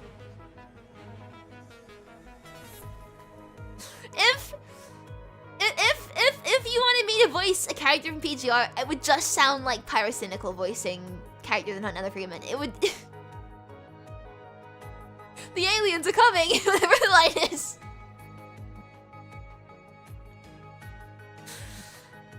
Sister. Yes? Our mission to crash Babylonia has failed. Have everyone maintain defensive positions and retreat in my direction. Alright, I'll begin immediately. Wait, not so fast. Don't fall into their trap. Maintain an orderly retreat. Understood. Is something wrong?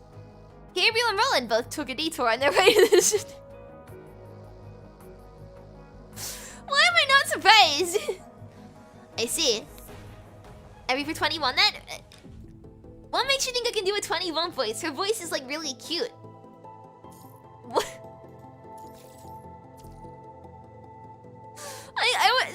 Guys. Start reading every character like I do Karen and we're not gonna stop. And we can read Steve voice and she can do 21. No.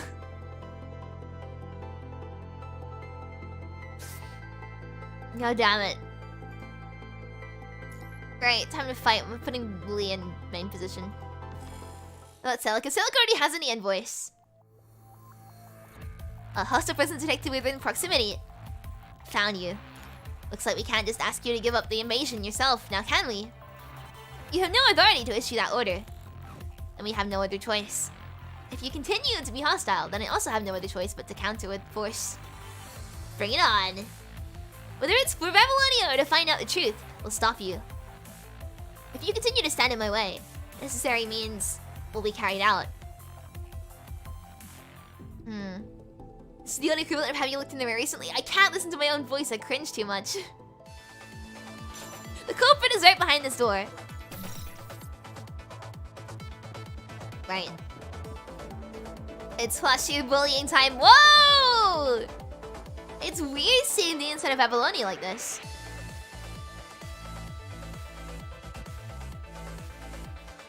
Well, these parts of the scene is like, you know, all this time is like actually seeing them as a playable space is kind of weird. A calculation result. A battle with you is inevitable. You cannot interrupt Flashy's plan. God damn it! In my defense, I haven't used PC controls in a while like this. Right, it's Chrome time. Cause Chrome's broken. Let me look at this. It's not even Chrome is just easy mode. Operation disrupted. Unable to recover connection with the root server. Reconnecting. Failed. Nice, we did it! Stay till slightly warframe areas before you go into a planet. If you remember correctly, it's called a junction. Yes, it looks like a warframe junction! You're exactly right! It really does! Request connection to root server. Request connection to root server. It won't work! We've cut off all contact between you and your sub-terminals and the root server. Disconnection confirmed. Withdrawing connection request to the root server. This integration process, irreversible. Stop your infiltration of Babylonia immediately. You have no authority to issue that order. But I cannot continue executing order. Cannot maintain form stability. Much like Bianca before. Watch you disintegrate before your eyes. Oh, she got snapped. Is it over? Asimov, what's the situation like outside? Asimov has turned on his comms, but he does not respond to your question. On the terminal screen, you can see he is moving something with Karenina. Looks like they're too busy to answer us. Let's find out what the status of the virtual space is.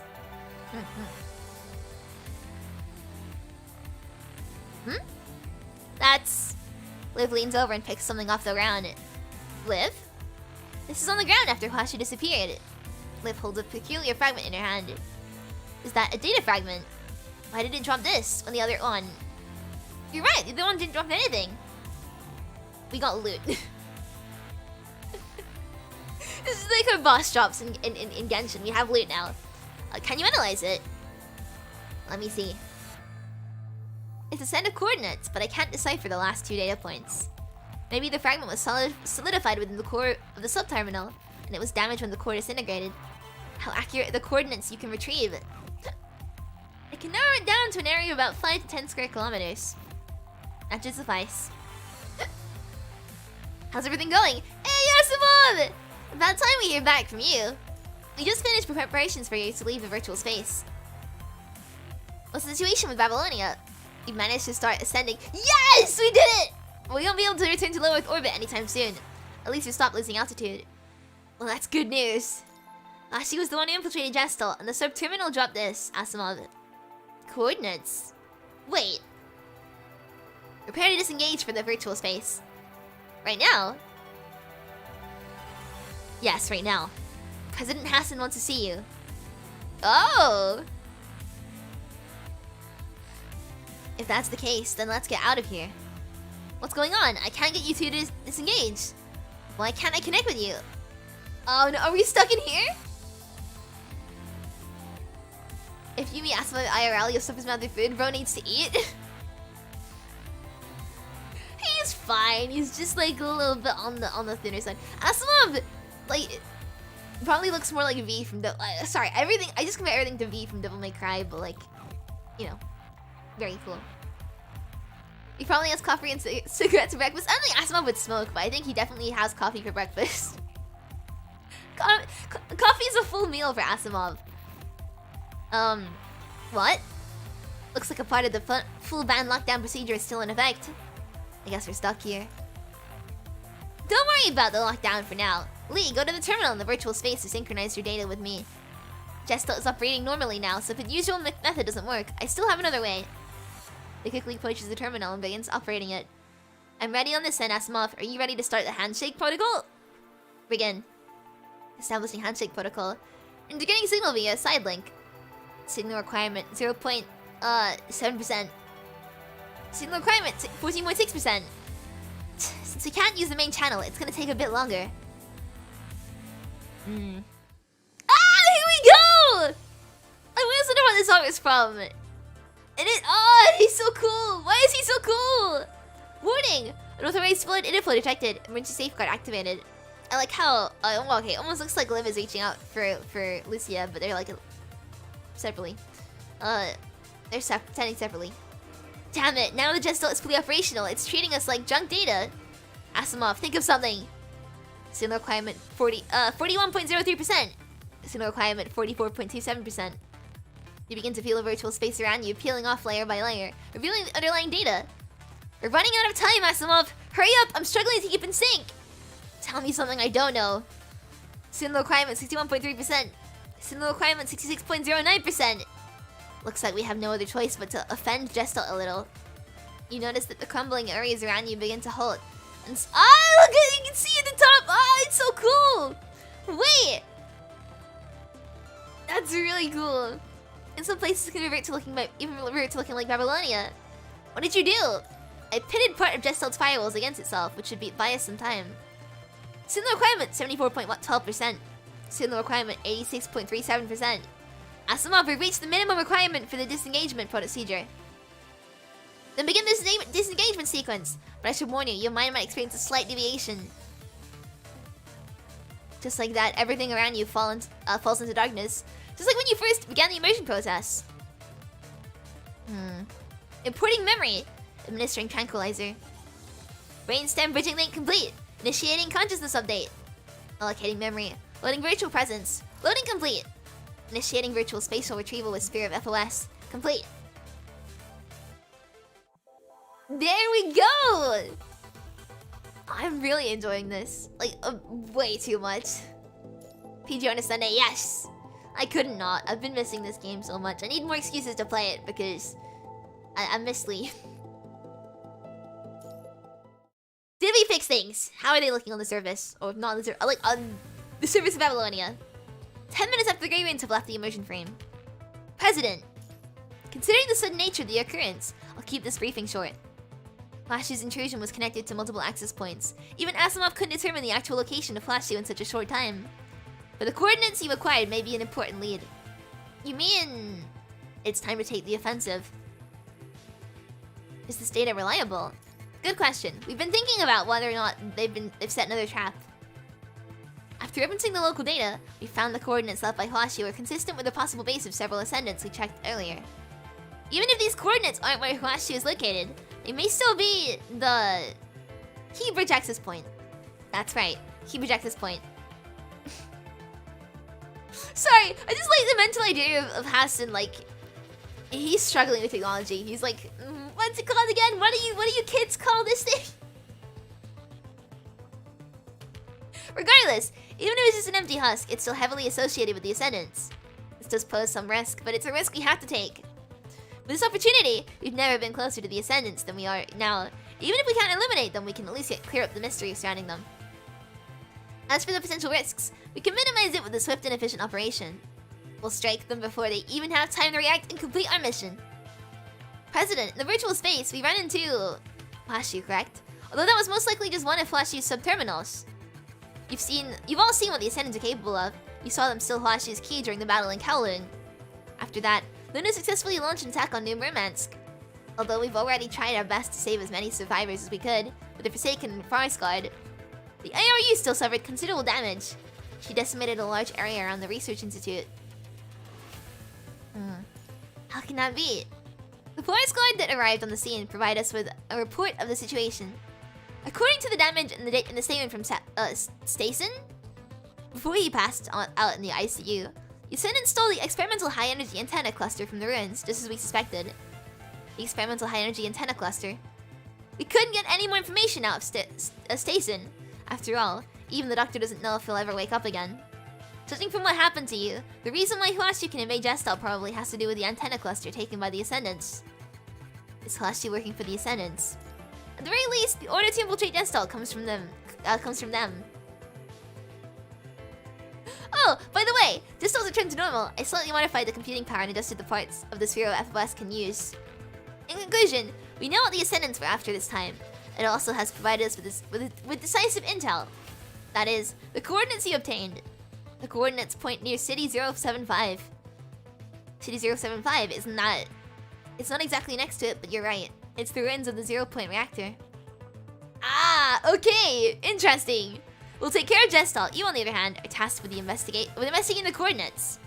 Even if it doesn't lead to the Ascendants, it will at least point us in the right direction. So this time we'll be sending all the available forces to support you. We've already assembled a support force and task force. They're awaiting your orders.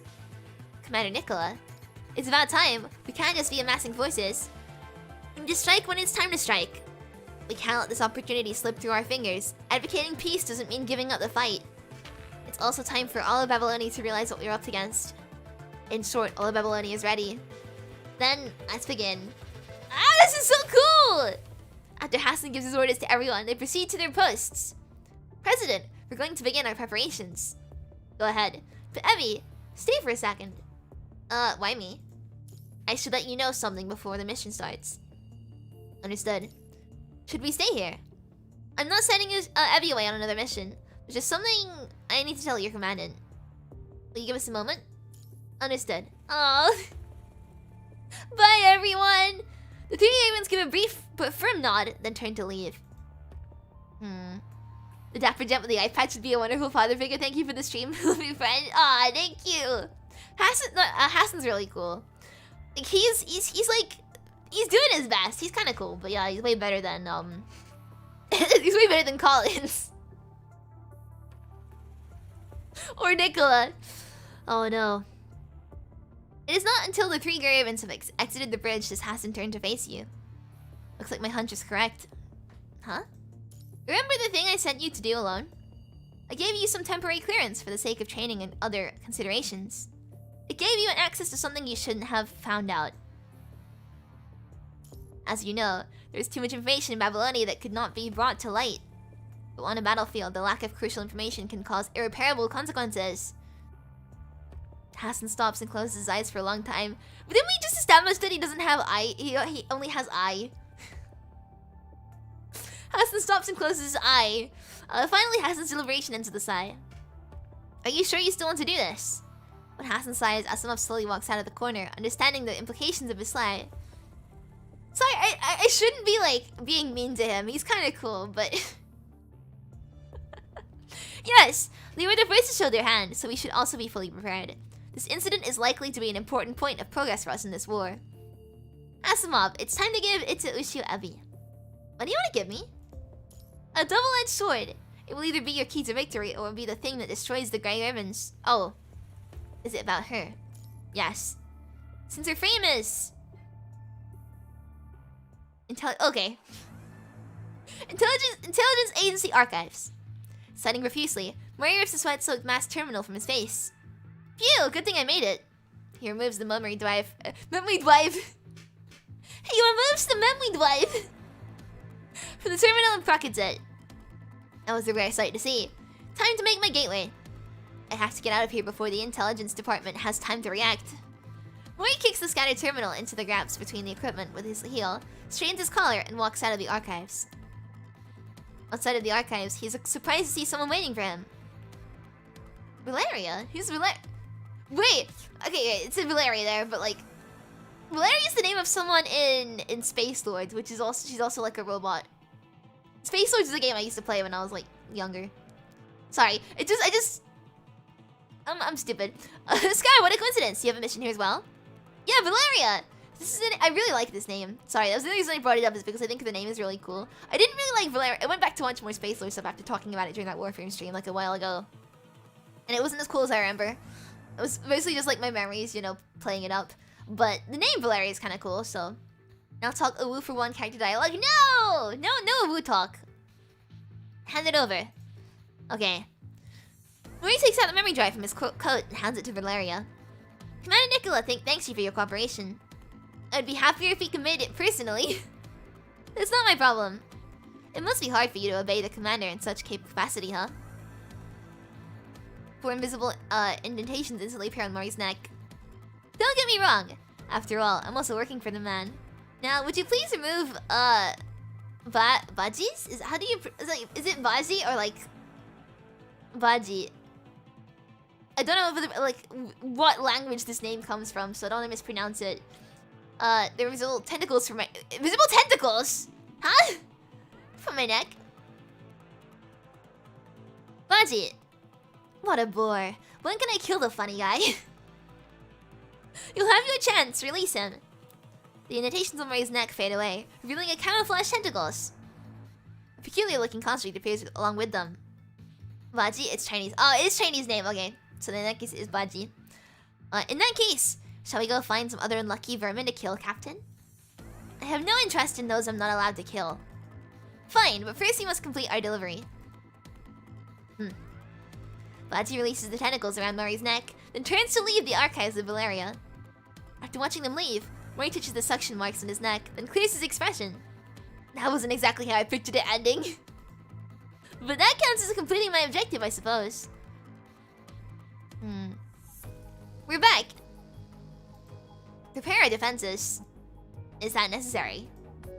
Just take it as a precaution. That said, since our operation failed, our enemies surely won't just leave us be.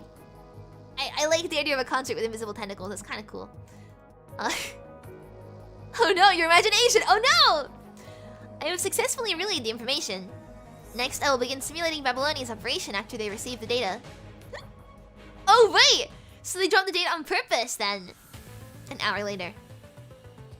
Order from the president with the highest clearance.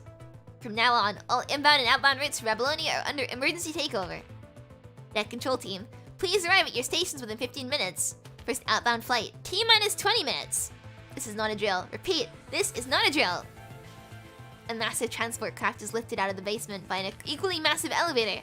As it reaches the deck, a tow truck at the ready attaches to the front of the landing gear. Attachment complete. The tow truck shuttles the transport craft along the fluorescent indicators on the deck to the launch point. After releasing the tow hook, it turns left 90 degrees and accelerates to leave the site. Mother Goose 1, testing communication link. Loud and clear. Communication link functional. Mother Goose 1, take runway 37 right, turn 167.43 upon departure. Maintain communication. Godspeed. Mother Goose 1, roger that. Taking runway 37 right, turning 167.43 upon departure. Maintaining communication. Tailwind is at our backs. Serious question. Do tailwind and headwind even matter in low Earth orbit? That's what I was thinking. I was like, does it really matter? Cut it. Who wants to hear that we're facing headwind and flying through the air at a pocket? Time for takeoff. The pilot forcefully pushes down the throttle, causing the engine to roar as the massive aircraft accelerates down the runway. Mother Goose 1 departing with Grey Raven operatives and transport. Oh, we're in here!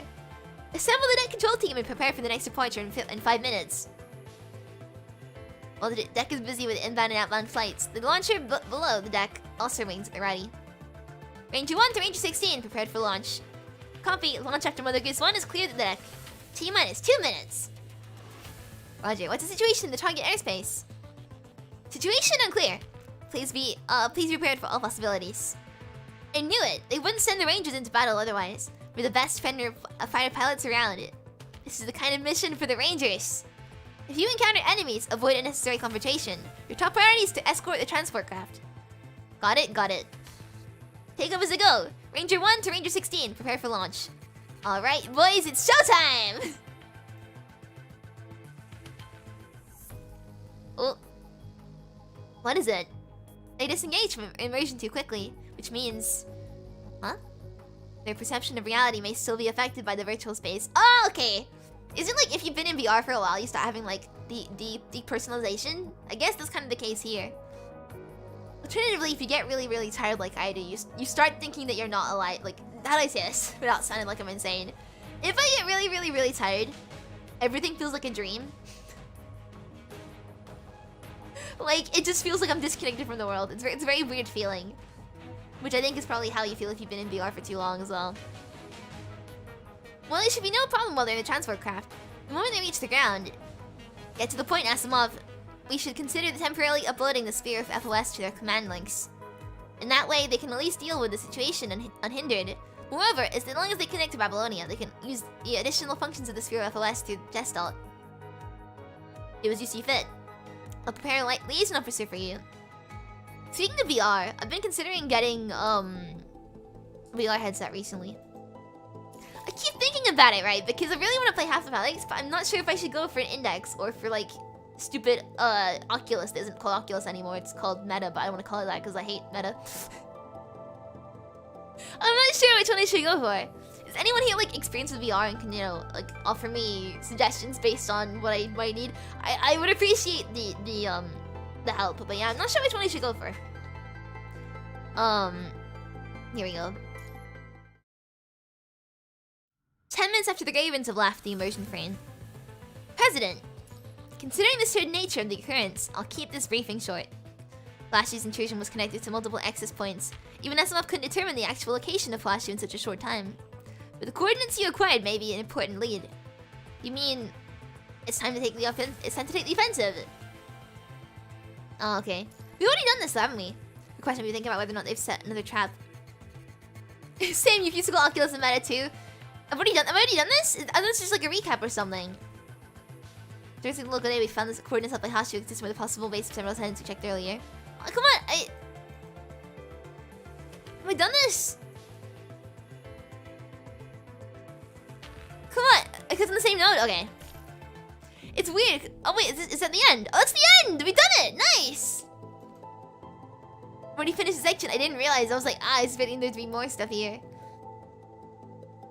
But yeah, I don't call Oculus. I call Meta, sorry. I don't call Meta. I hate Facebook, okay? I hate Facebook, I hate Mark Zuckerberg. I want the metaverse to die in a fire. Oculus is cool, Meta is not. Right. Next thing, I guess. Based? No. I just hate it, right? It's I don't know how to describe it. Just use VR chat. Come on. Just use VR chat. It's way better and you can be an anime character. And that's cooler than whatever stupid stuff Meta is working on. Anyway. With a violent shake, the transport plane lands next to the support force's supply vehicles. Fortunately, they didn't crash into the ruins. Struggling to adapt to the harsh light of the outside world, you open your eyes to the laughter of the chief support officer. However, the virtual space still appears before you. Isn't this...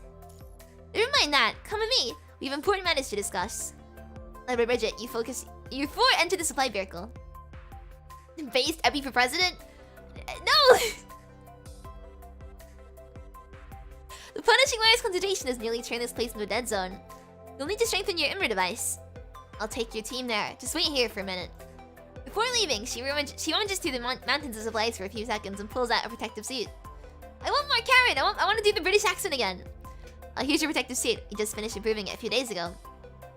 Thank you! Changing into the improved protective suit and waiting in the car for a moment, you see Bridget approaching with 3 other people. Alright, ready to go. The suits really feel more protective against the virus, Commandant.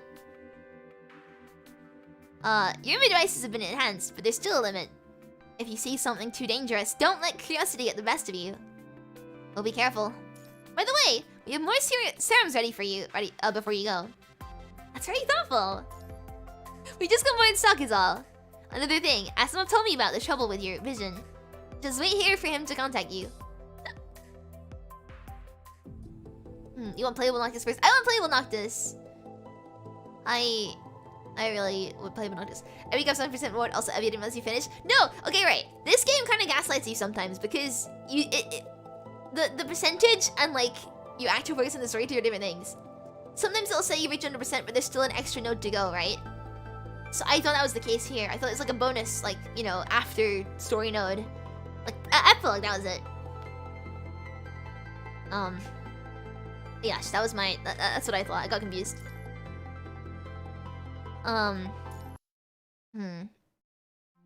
Shortly after, Asimov contacts you on the comms as anticipated. Do you copy? I'm assuming you've disembarked by now. Just in time. There should still be visual interferences from the virtual space, right? Don't worry about it for now. You disengage from the virtual space too abruptly, preventing the sphere of FOS from shutting it down in time, leaving the real-time virtual spatial data generation in your cognitions. Generally speaking, it shouldn't be too much of a hindrance. You would have made a full recovery after a few days of rest in the infirmary. But time is of the essence, and I think we can use it to our advantage. Ow, ow, ow. It's hitting me like really hello. Henlo! I'm going to try to upload the sphere of FOS to your command link to synchronize it with your senses. This should allow you to restore, record, and play back the spatial data that you find. In other words, you can connect Gestalt's massive computing power with a security device, allowing you to perceive and analyze scenarios, connect with entire systems, and even restore and simulate past events. You can restore anything you want. As long as there is fragments of data nearby, you can use Gestalt to restore it. Including data that has nothing to do with leads. Lee! There he is! You can use key data from people and objects to display information in the area. They can come in any shape, and they can even be just names. However, you must acquire the data first. By the way, since most people have been dispatched to the surface, Babylonia is now short-handed. A new liaison officer will take over for now. Also, wait, I'll connect you to him. It seems that we will maintain this perspective until the end of this mission. That's not too bad. Oh no! Oh! They're together now! They'll filter out many useless information. Murray! Nothing strange about this, Lee. We can catch up once this crisis is averted. Now let Bridget give you the security terminal Asimov mentioned. Bridget smiles and hands over a package containing more than a dozen sophisticated cube-like devices. I'm sure Asimov has explained what these are for. This thing weighs a ton! The weight hasn't been adjusted yet. Please bear with it for now. But as long as the security terminal is active, you'll be able to investigate the area more easily. That's all we have to prepare for now. Any questions? Nope. I wish you all the best. Alright, let's move out. Wait! Ushio, I better double check your protective suit. Oh, looks like everything's in working order. If you want to go into more dangerous areas later, you'll need to enhance it with a few mods. If you don't put them on for too long, it'll take the breath right out of you, especially during vigorous activities. But I'm sure you're already familiar with the basics. With the basics! Unlike those rookie combatants that forget basic safety rules in the heat of the moment. Well then, I wish you all the best. Very cool. But I feel bad for Lee, because he obviously is gonna be, you know, kind of confused.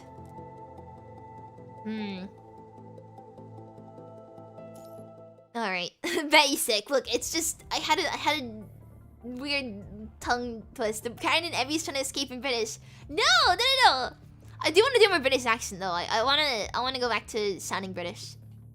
I like doing it a lot, and I want to do more Karen voice because Karen's cool, and I wanna perfect the British Karen voice, you know. I wanna get a lot better at it. Oh, right. I'm sitting awkwardly. Not long after leaving the supply vehicle, you find the street covered with red spikes and pools of red liquid. What is it? Maybe it's the manifestation of the punishing virus. I've seen similar images in the database. Liv makes the shape of a cube with her hand. Stay away from the spikes and the liquid. They contain a high concentration of the virus. Don't let curiosity get the best of you. These indicate that we are approaching the dead zone, so you mustn't touch them. If you get too close to the red liquid, you'll begin to show signs of corruption. It's best just to avoid them at all costs. Understood. Proceed with caution. Wanting to be British is the Stockholm syndrome kicking in? No, it's just fun to do the accent, you know? I want more Karens that can be like, oh yes, British. What does Karen even say? Like, you know, what does she even sound like? I want to do like more British heavy.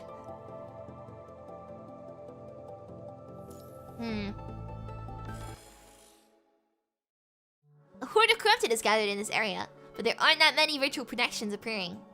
Do we not have enough data? It's time-consuming to extract data from active corrupted, not to mention the sheer number of them. Then we'll just have to clear out a portion of them. Lucia points to a group of rampant corrupted in front of her. These corrupted are blocking the street. Looks like we have no choice but to fight it if we want to keep going. Everyone prepare for battle! Lucia grabs her weapon and takes a step forward, but Liv looks nervously towards the northeastern side of the old street. Liv, what's going on? After we pass through the old street, are we going to the business district? That's right. I just detected a high concentration of the punishing virus there, but now it's gone. Is it moving, or something concealing their signal? While everyone deliberates over the issue, you receive a message from Bridget. Hey, we just got attacked by corrupted. They destroyed a security terminal here. Are you all okay? We're fine. She's practicing to be Karen's VA, now it's inevitable. No, it's not! No. Suddenly, the virtual spatial data in your line of sight begins to fluctuate violently before disappearing. Looks like our nearest security terminal was also attacked. Let's set one up here. You take the cube out of your backpack and hand it to Lee. Begin setting it up hastily. Right. Yeah, I'll voice the corrupted in the English dub. How about that? If you guys want me to do the English dub, hey Kuro, you need someone to voice the corrupted? I can do great corrupted sounds. I'll voice English corrupted. I'll do it with an English. I'll do like an English accent, like rar. That's the only one I feel qualified to do. We've been spotted by the controlling corrupted commandant. Ready your weapons. Sorry. Kawaii corrupted. Yeah, I'll be the cute corrupted. Right.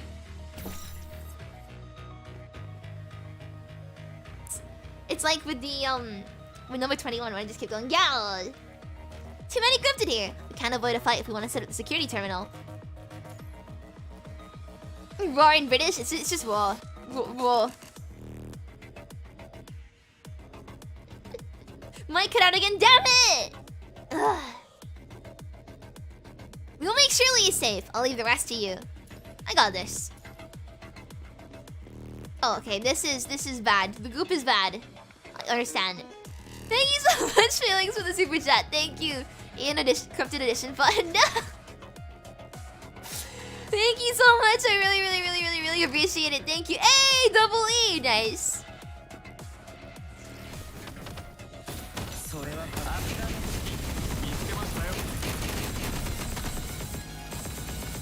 Alright. I will be corrupted. I'll go roar.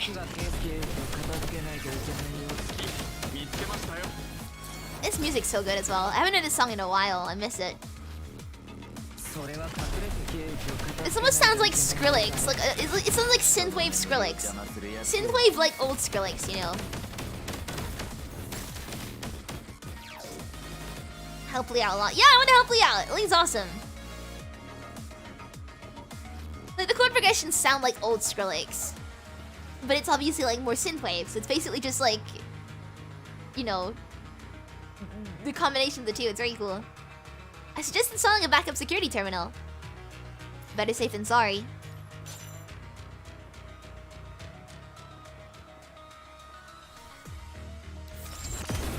Sci-fi Skrillex, yeah, basically. I like it a lot.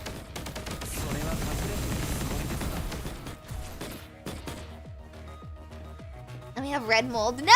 Not the red mold! No mold! No mold! No mold! No mold! No mold!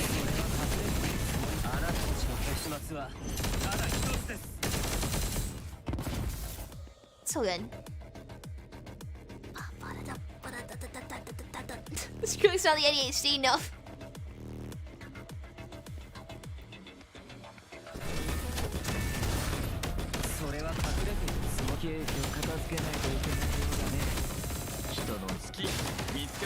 There we go.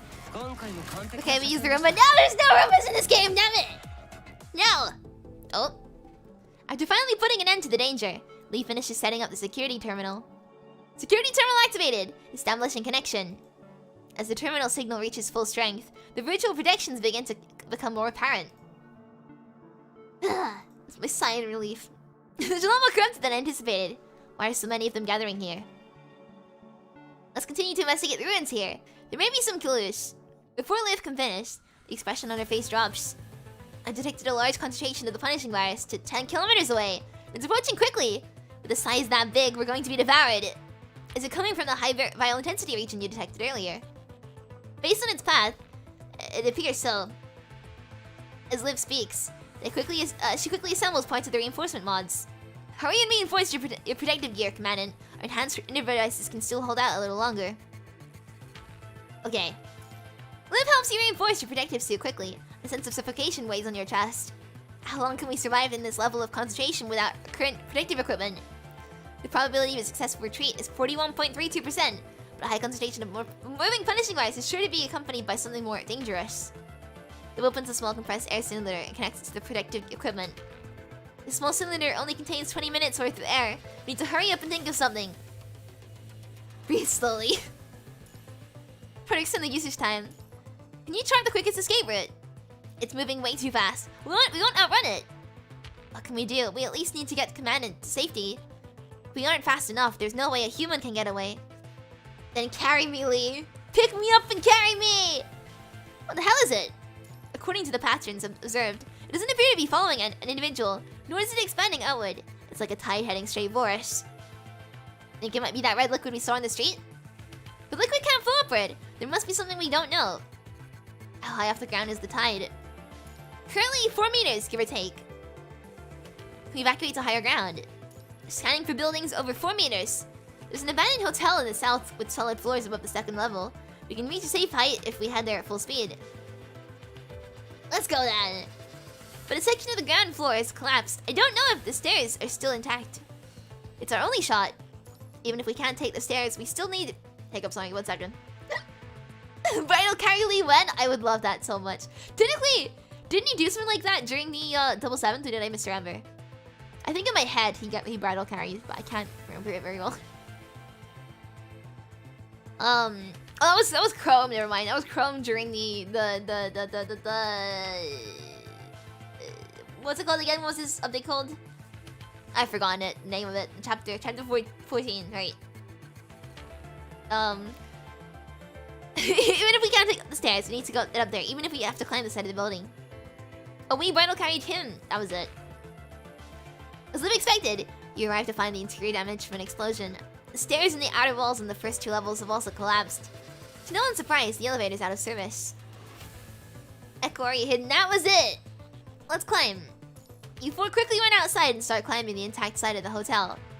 After arduously climbing to a safe height, you see a strange crimson mass appear before you. Even have time to take cover inside. Is that a concentration punishing virus? It's like a rising tide. The 4 of you look out into the distance at what appears to be a tidal wave of blinding red liquid surging toward you, flooding the entire street in an instant. The vicious red tide crashes outside the hotel as if it wants to climb the stone wall you're scaling. Giant waves swell upward, splashing on your backs. Watch out! We praise the British Epi corrupted. No! No! Every one of you continues to climb the building in a hurry. Even though you're all fully protected, direct contact with the red liquid still inflicts symptoms of the corruption. This odor, as the scarlet liquid envelops your vision, the foul odor of coagulating blood fills your nostrils. Quick, into the hotel! You climb up the wall using the exterior decorations and hoist yourself into the hotel through a nearby corridor window. Looking down, you see the scarlet liquid pouring from the damaged section of the building, filling up to the 2nd floor. You have yet to stand firmly on your feet, and the alarm on your cylinder buzzes to indicate that half the oxygen is already gone. It seems that your climb has significantly increased oxygen consumption. I'm gonna calm my breathing. The vital concentration here has returned to a level suitable for our regular equipment. It seems like the lethal concentration I detected originates from this red liquid. We should be fine as long as we don't fall into it. Leave them on for now. We still aren't sure if the concentration will increase again. Let's deal with the signs of corruption first, and head to the higher ground as soon as possible. Then you can remove the mods. Okay. Lee and I will inspect our input devices. Liv, check on the commandant. I can do it myself. The protective suit is too heavy with the mods equipped. Also, the access point on your left side. Just let me do it. I can do it with one hand. But Liv ignores you and takes out a vial of serum. She pinches the access point to prevent the virus from entering the protective suit, then inserts the vial through a port and injects the serum. No matter how many times I've seen people wearing the enhanced protective suits, I still can't help but feel that it's too heavy for humans. Some commandants with a weaker physique can barely run with it on, requiring their team members to carry them on the road. Probably me. I am a massive weakling. After injecting the serum, the 3 of them watch as you stand up and take a few steps. Looks like that's not an issue for Commandant, though. I'd even say you climbed up to the 3rd floor as fast as us. We still need to evacuate to higher ground, so we can lighten Commandant's load. Liv looks at you with concern as she inspects her inver device. Okay. Hold on. Now's the opportunity to study the liquid. Give me a hand, Liv. Lee picks up a long broken pipe and stirs it intermittently from a safe distance. The liquid is thick, almost like mud. Seems to be what we just saw. We need a name for it. How about the red tide? Hey, we named the red tide, I see. Simple enough, good idea. It also seems to contain a large quantity of debris and remains. Looks like it swept up quite a few corrupted on its way here. Is it recycling their bodies? With that smell, I'm afraid these remains aren't just corrupted, but also humans. Lucia stops herself, but it seems like the rest of you have already arrived at the same apparent conclusion. Liv shakes her head, trembling slightly. She looks down at the red tide and attempts to analyze it. What? My survey equipment appears to be malfunctioning. You can't get a reading. It's not that. My readings are exactly what everyone has said. The red tide contains a high concentration of the punishing virus and a large number of corrupted remains. But the punishing virus appears abnormal. Liv looks at the analysis terminal with a solemn expression, as if she is considering how to surmise the results. They're proliferating like biological viruses and exhibiting parasitic behavior. Maybe my survey equipment is just malfunctioning. And if it isn't... Upon hearing this, you all fall silent. If the punishing virus is really developing biological traits, who knows what will unfold next? It can't. It has to be an error. Oh. Well, this isn't good, is it? Let's report the situation to Asimov. I need to stretch as well. Ow, ow, ow, my back. I need to stretch. Oh, there we go. That was a really good stretch. Liv hesitates and prepares the result and sends them to Asimov. He gets rid of the iron pipe in his hand. And the four of you proceed up this entire staircase as you look down at the red tide that floods the streets below. Why hasn't Babylonia detected such a strange phenomenon? There aren't too many ways to avoid detection. Either it was hidden too well before, or it's rapidly expanded in a short amount of time. Oh, the second one's not good. Either way, it's outrageous. We need more leads. Another thing, if this area has gone undetected by Babylonia for so long, why would Huashi let us find it so easily? I mean to say, Huashi leaked this location to us purposefully. It's possible, but what's Huashi trying to achieve? Perhaps it's a trap. Yay, we got trapped! Nice! The four of you once again shift your gaze to the red tide outside the window. The sunlight shines on the mysterious scarlet sea, casting a silver glow on the surging waves. The light glimmers on the scarlet tide like countless feet.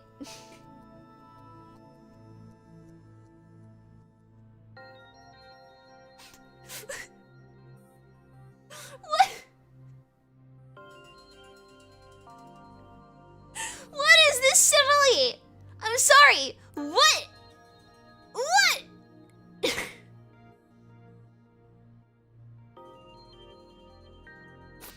I want to like cover this.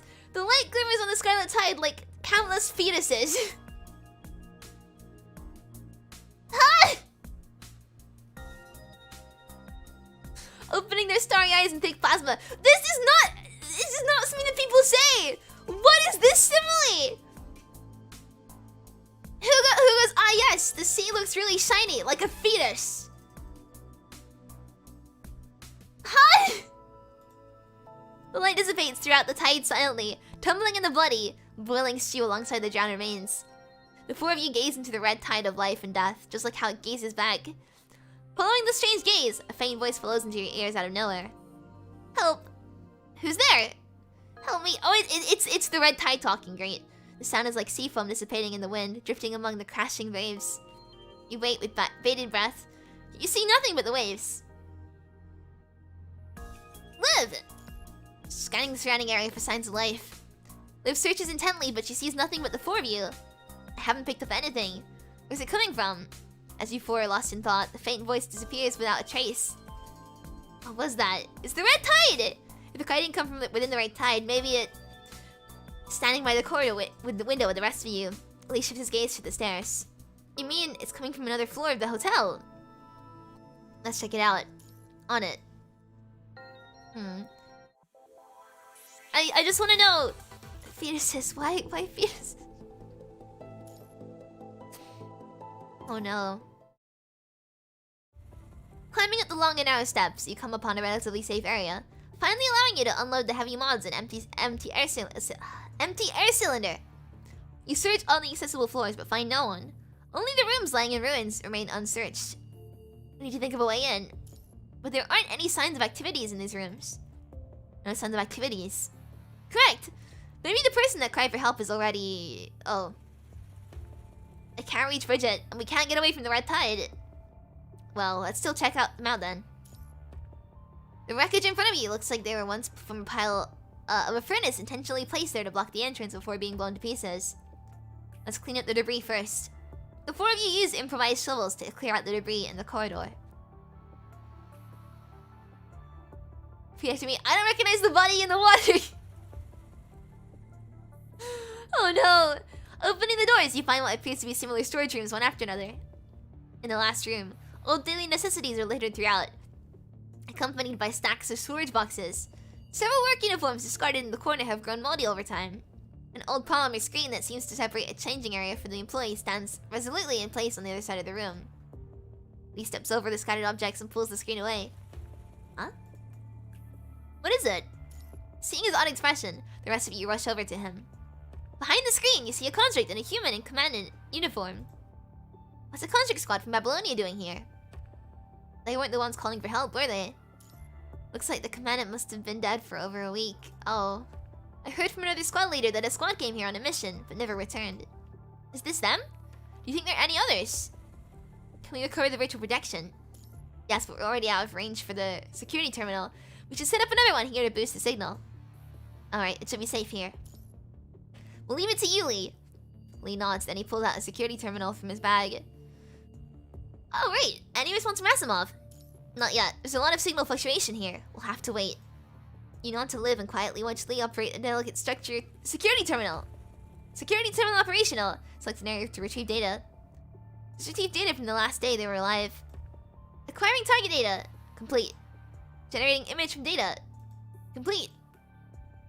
Oh, here we go. Under the influence of the sphere of FOS, you see two constructs and a human commandant appearing in the room. They lean wearily against the wall and place the holoscreens from their terminals in front of them. There were 3 of them. Looks like the other one wasn't here by the end. Relay our coordinates to Coco. Have her meet us here. She'll be able to find us anyway. Why don't we just let her figure it out? Quit being stupid. His voice sounds familiar. Where have I heard it before? The commandant ignores the bickering and continues organizing the data, seemingly long familiar with the squabble. Let's organize the data we've collected. We'll prepare to head out once Coco returns. The stern male construct furrows his brows and nods, then begins opening up the mass of data on his holoscreen. A blood-like liquid roller and I discovered nearby. It's showing signs of the punishing virus evolving biologically. The last recon team investigating it is still missing. Maybe they've been absorbed into it. The punishing virus evolving. Another squad is missing.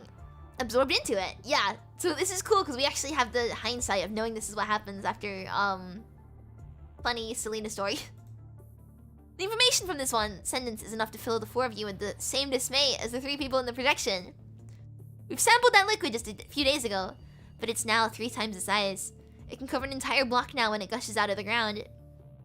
Gushes? Does it still recede like the tide? I think calling it a fountain is a bit more accurate. That may have been true a few days ago, but now it's turning into a tide. It takes longer and causes larger cracks to the surface, but it still recedes into the ground. We must inform Babylonia of this news. The evolving punishing virus is a bad omen, not to mention that it keeps expanding. So the red tide was originally hiding underground. No wonder it's gone undetected by Babylonia. He'd already uncovered so much. If only he had returned safely. It's not too late. We found it too. Good thing we have reported it. I thought my survey equipment was malfunctioning. You've always been able to count on you, Liv. You should have more faith in yourself. However, if a team has already gone missing here, the following team sent here should have been far more equipped. And if that team also went missing, the signal isn't stable here. We'll have to wait until we're back to Babylonia. Do you know how it's expanding? Vin Kool-Aid, no, don't drink the red tide! It's unclear, but I'm sure it has something to do with the dissolved remains. The male construct growler raises his hand to cover a haphazard yawn. Dissolved. That's right. As he says that's right, the projection freezes in place as if it's buffering. The signal's being jammed here. We need to return to Babylonia ASAP. When the projection resumes, the 2 constructs at the table stand up and prepare to leave per the commandant's order. However, a blurry shadow stands in the doorway, suddenly charging at them with a lightning-fast slash. Coco, you! He opens his eyes wide in horror as he looks at the dark figure before him, then falls to the ground limp. Huh? After losing their commandant, the other 2 constructs attempt to fight the dark figure, but their efforts are in vain. Did that construct Coco betray them? Looks like the squad didn't exactly work well together. No, I think something's wrong with the recording. You mean when it was buffering for a moment? Yeah, but we can't prove anything without looking for more clues. Want to keep searching, Commandant? I trust Liv's intuition. Alright, let's keep looking. The thought of, like, a video glitching and then stuff appearing wrong is reminding me of the Mandela catalog, and that's not what I need right now! It's not what I need! That stupid Mandela catalog has been haunting me for days. I hate, like, the dark now. I just... I hate it. Anyway, wait. Let's give this next chapter another go.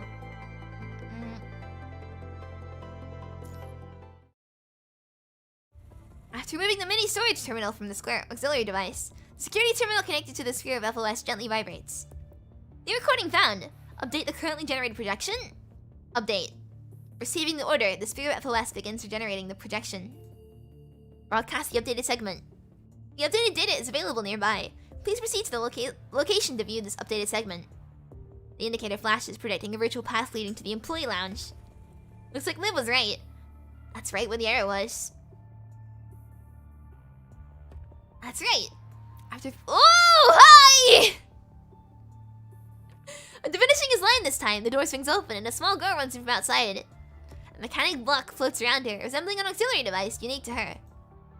Coco's back. Let's get ready to go. Listen, I made a big discovery. What is it? I discovered that the red tide retains the same... They're calling it the red tide too? Really? Really? You wanted to look back at some of the past streams in the playlist, but they're not in upload order. Is there a way to change that? I will have a look at it. I will see if there's a way to get them all in the right order. Hopefully, yeah, I'll try and figure it out. YouTube playlist is really annoying to like organize, so I'll try and get it all sorted for you. I discovered that the red tide retains the consciousness of the dead and can speak. What? They found the missing commandant in the red flood. The four of you, as well as the three projections, all look surprised. She kept calling my name and asking if I had seen her sister. It doesn't make any sense. What do you think it is? The river stakes of Hades. I didn't think you were gone all this time because you were out daydreaming. Their tease causes Coco to tremble slightly with anger. She stops smiling and bites her lip. The commandant realizes their rude behavior and sighs, motioning Coco to continue. Not only did I find out about the missing commandant, I uncovered two other commonalities after asking around of their scavengers. Coco maintains her polite smile, but her voice has a solemn undertone. First off, the voice they've heard also come from those who died in the red tide, which is different from the river Styx. It's not like you can hear everyone who has ever died. The commandant nods. She relaxes a bit and swipes the screen with her fingertip to show a video to the other three. I'm not sure if the red liquid is to be the direct cause of death, or if it applies to those who get swallowed up after death. I didn't see how the commandant died. I just found some of the things she left behind near the tide. This was getting hella interesting, whereas in the first few chapters, it takes a while to build up as like any sort of game. The first few chapters are basically just like introductions to the characters and the setting and the lore and stuff. But like after a while, it gets really, really, really good, and I love the story now. Even though I could hear, I could only distinguish a few vague sentences. It's impossible to judge whether the red liquid retains her consciousness or it's just imitating her. The second thing is, the scavengers said they could hear her voice too. In other words, this is a phenomenon that anyone can observe. It's not like other paranormal folklore. But her voice only appeared when I got close to the tide. Kinda like how no one would greet a stranger in a distant crowd.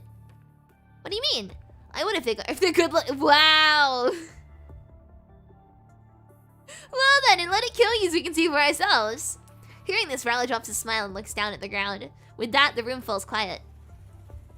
Alright, let's prepare to leave. The four of them at the table begin to pack their bags and prepare to go. Rowley's voice does sound familiar. Where have we heard it before? The four of you try to recall the source of familiarity. Oh, I remember! In the hall back there.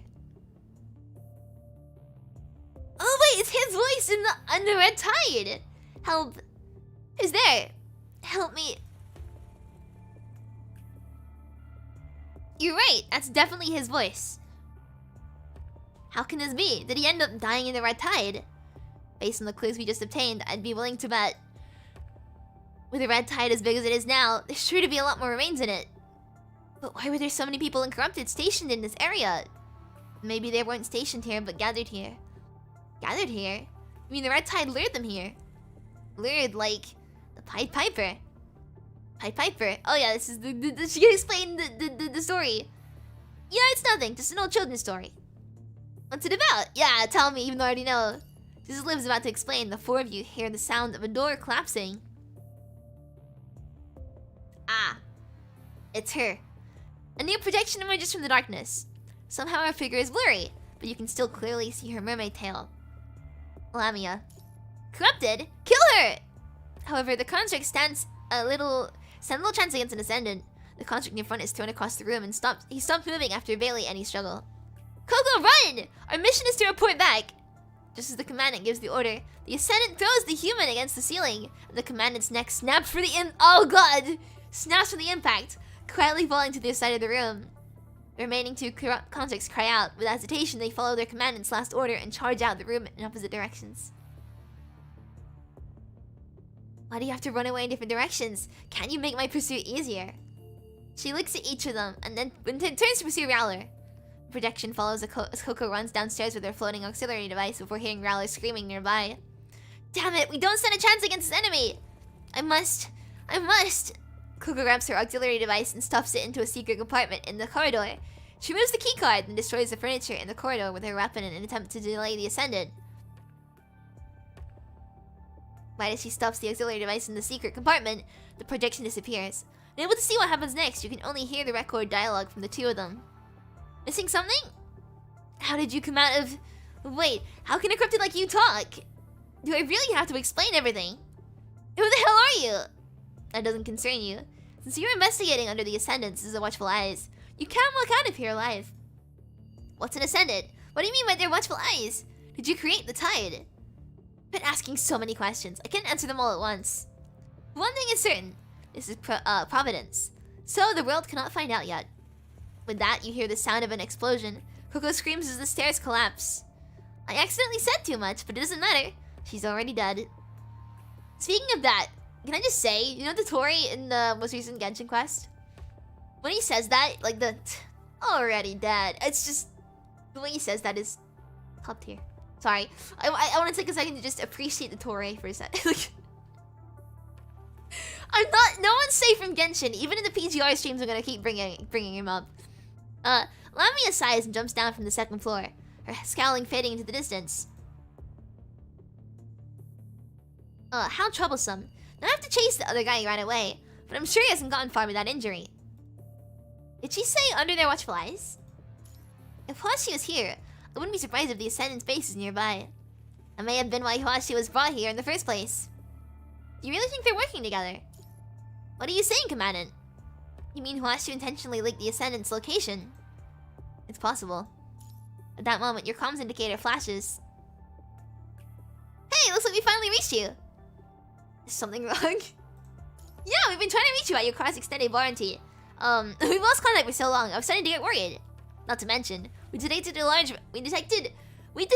red mass heading straight for you. We thought we were going to lose you for two. I've been worried sick. Leaves us too. Yeah, we've already lost contact with a lot of teams due to the poor signal, or because of that red liquid. Can you tell me what's going on? That way I can tell the other teams to stay clear. The red tide, eh? It's just like you said. Huashi most likely let Gestal discover these coordinates. Since the Ascendants want us to use the red tide, their base must be nearby. We need to give this target a higher priority. What's wrong? Worried that changing your objective will cause issues? No, I also think tracking them should be our priority. Agreed. I'll report the new target to the higher-ups. Hopefully they'll dispatch more people. But as you know, with the signal as bad as it is here, it's probably going to be at sunset when we head back. Continue with your mission. Based on what the others have said, Huashi is most likely at the Ascendant's base. Indeed. Do you need help leaving where you are before you continue your investigation? That'd be great. Alright, I'll dispatch a ship to get you. Wait by the hotel window like Cinderella's carriage waiting for her at midnight. Sure! What's the situation with Babylonia? We haven't received any good news, but at least you haven't heard anything worse.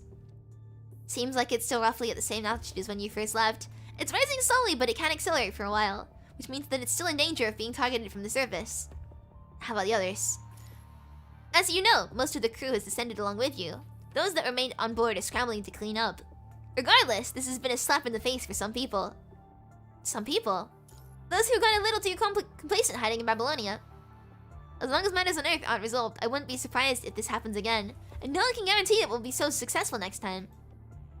Well, we'll leave what's up there to the higher-ups. We got more pressing matters here. If we don't solve the problem here, Babylonia will still be in danger. On it. Bridget smiles brightly, waves, and terminates the call.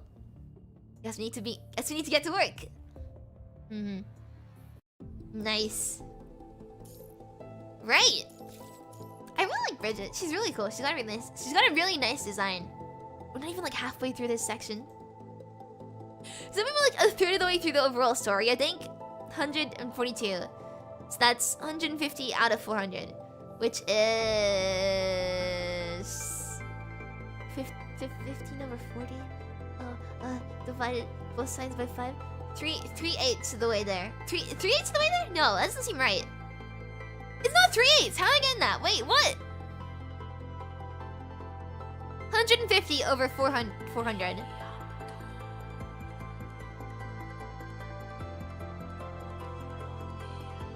It's not 3/8. That doesn't seem... Actually, like 3/8 doesn't seem correct now. It's just under half.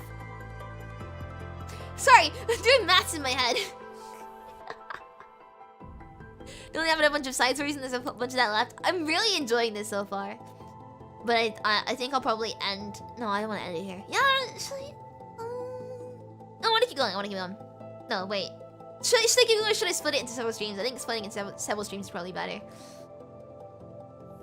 150 over 400 is 3/8. Yay! I can do maths in my head! Nice. That's a story. We've been going for like almost 3 hours so far, but I'm getting like tired from reading so much. So I think I might split it into several streams. But I'm really, like, honestly, I can't state how much I've missed playing PGR. I feel so bad that I haven't been able to like do my like dailies and stuff for a while. It's been so busy and stuff, but like reading the story out loud is something I've missed so much, and I'm really happy to be back playing more. Also, this music as well is incredible. This is the music I heard when I first started playing PGR, so it's kind of nostalgic to hear it, but I love this game so much. I love Lee. I've missed Lee a lot. And it's all especially because the chapters that come up after this, like 13, 15. No, sorry, not 13, 15. 14 and 15, both really don't like have much of the main three anymore. Like it's basically you getting separated from them. It feels nice. 6%. 6%. 3 hours is 6%. Oh my god. That's insane! Anyway, yeah, so like these chapters don't really focus on the main three. They're like, you go off with other characters. But having it to the chapter where you're back with the main three again, it's very nice. I do really enjoy that. I miss it being the three, like, you know, the three of us. And then, oh, no, wait, he's gonna headbutt me. He's gonna do the head pats. Now I skipped it because it's very sad. Oh, but I can claim these though. Oh wait, no, I didn't mean to do that. Just been reading for a long time can get tiresome. I don't mind it because it's PGR, like anything like this I really enjoy, but you know. It's nice having more Lee. And also, yeah, if Crew Game's actually considering doing an English dub, I would like die because I want to hear Lee in English so badly. Honestly, no, wait. I don't think I can put into words how much I will like scream. I will simp so hard I will scream if I hear him saying any of this stuff in English. Like I'm just imagining it right now and I'm like, it's so I need it. The stuff with Leo was actually good too. I don't know if they can get the same actor that they got for like the trailers and stuff. But I mean, like, you know, let's just say he says stuff like imagine oh this, sorry, this thing. Imagine this in an English dub. Like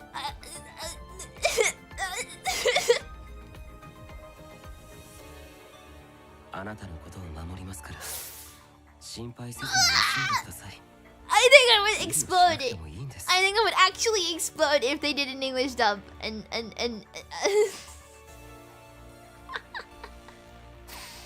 I love Lee a lot. Anyway. On that note, now that I've just like, you know, fangirled I fangirl so bad. Now that I fangirl really, really hard, I'm gonna end today's stream here. So thank you so much everyone for coming. If you enjoyed it, please consider subscribing and please let the video if you haven't already. Also, please download PGR because I love this game. Seriously, I love it a lot. Look, I'm a big Lee simp. I'm a big Lee simp, but yeah. Ready for the wave of O's. Yeah, I'm gonna get a lot of O's. But not for like Liv, for Lee. Anyway, thank you everyone. Can I say a bye now? A bye. See, I've never said Otsu before, but I can say like Otsu Ushio, like Otsu Ushio, or like Otsu Ebi. But I've never said that before. It feels weird to like actually be professional. And bye everyone. Bye bye. I'll see you guys tomorrow for some arcades. And yes. Good night. And bye!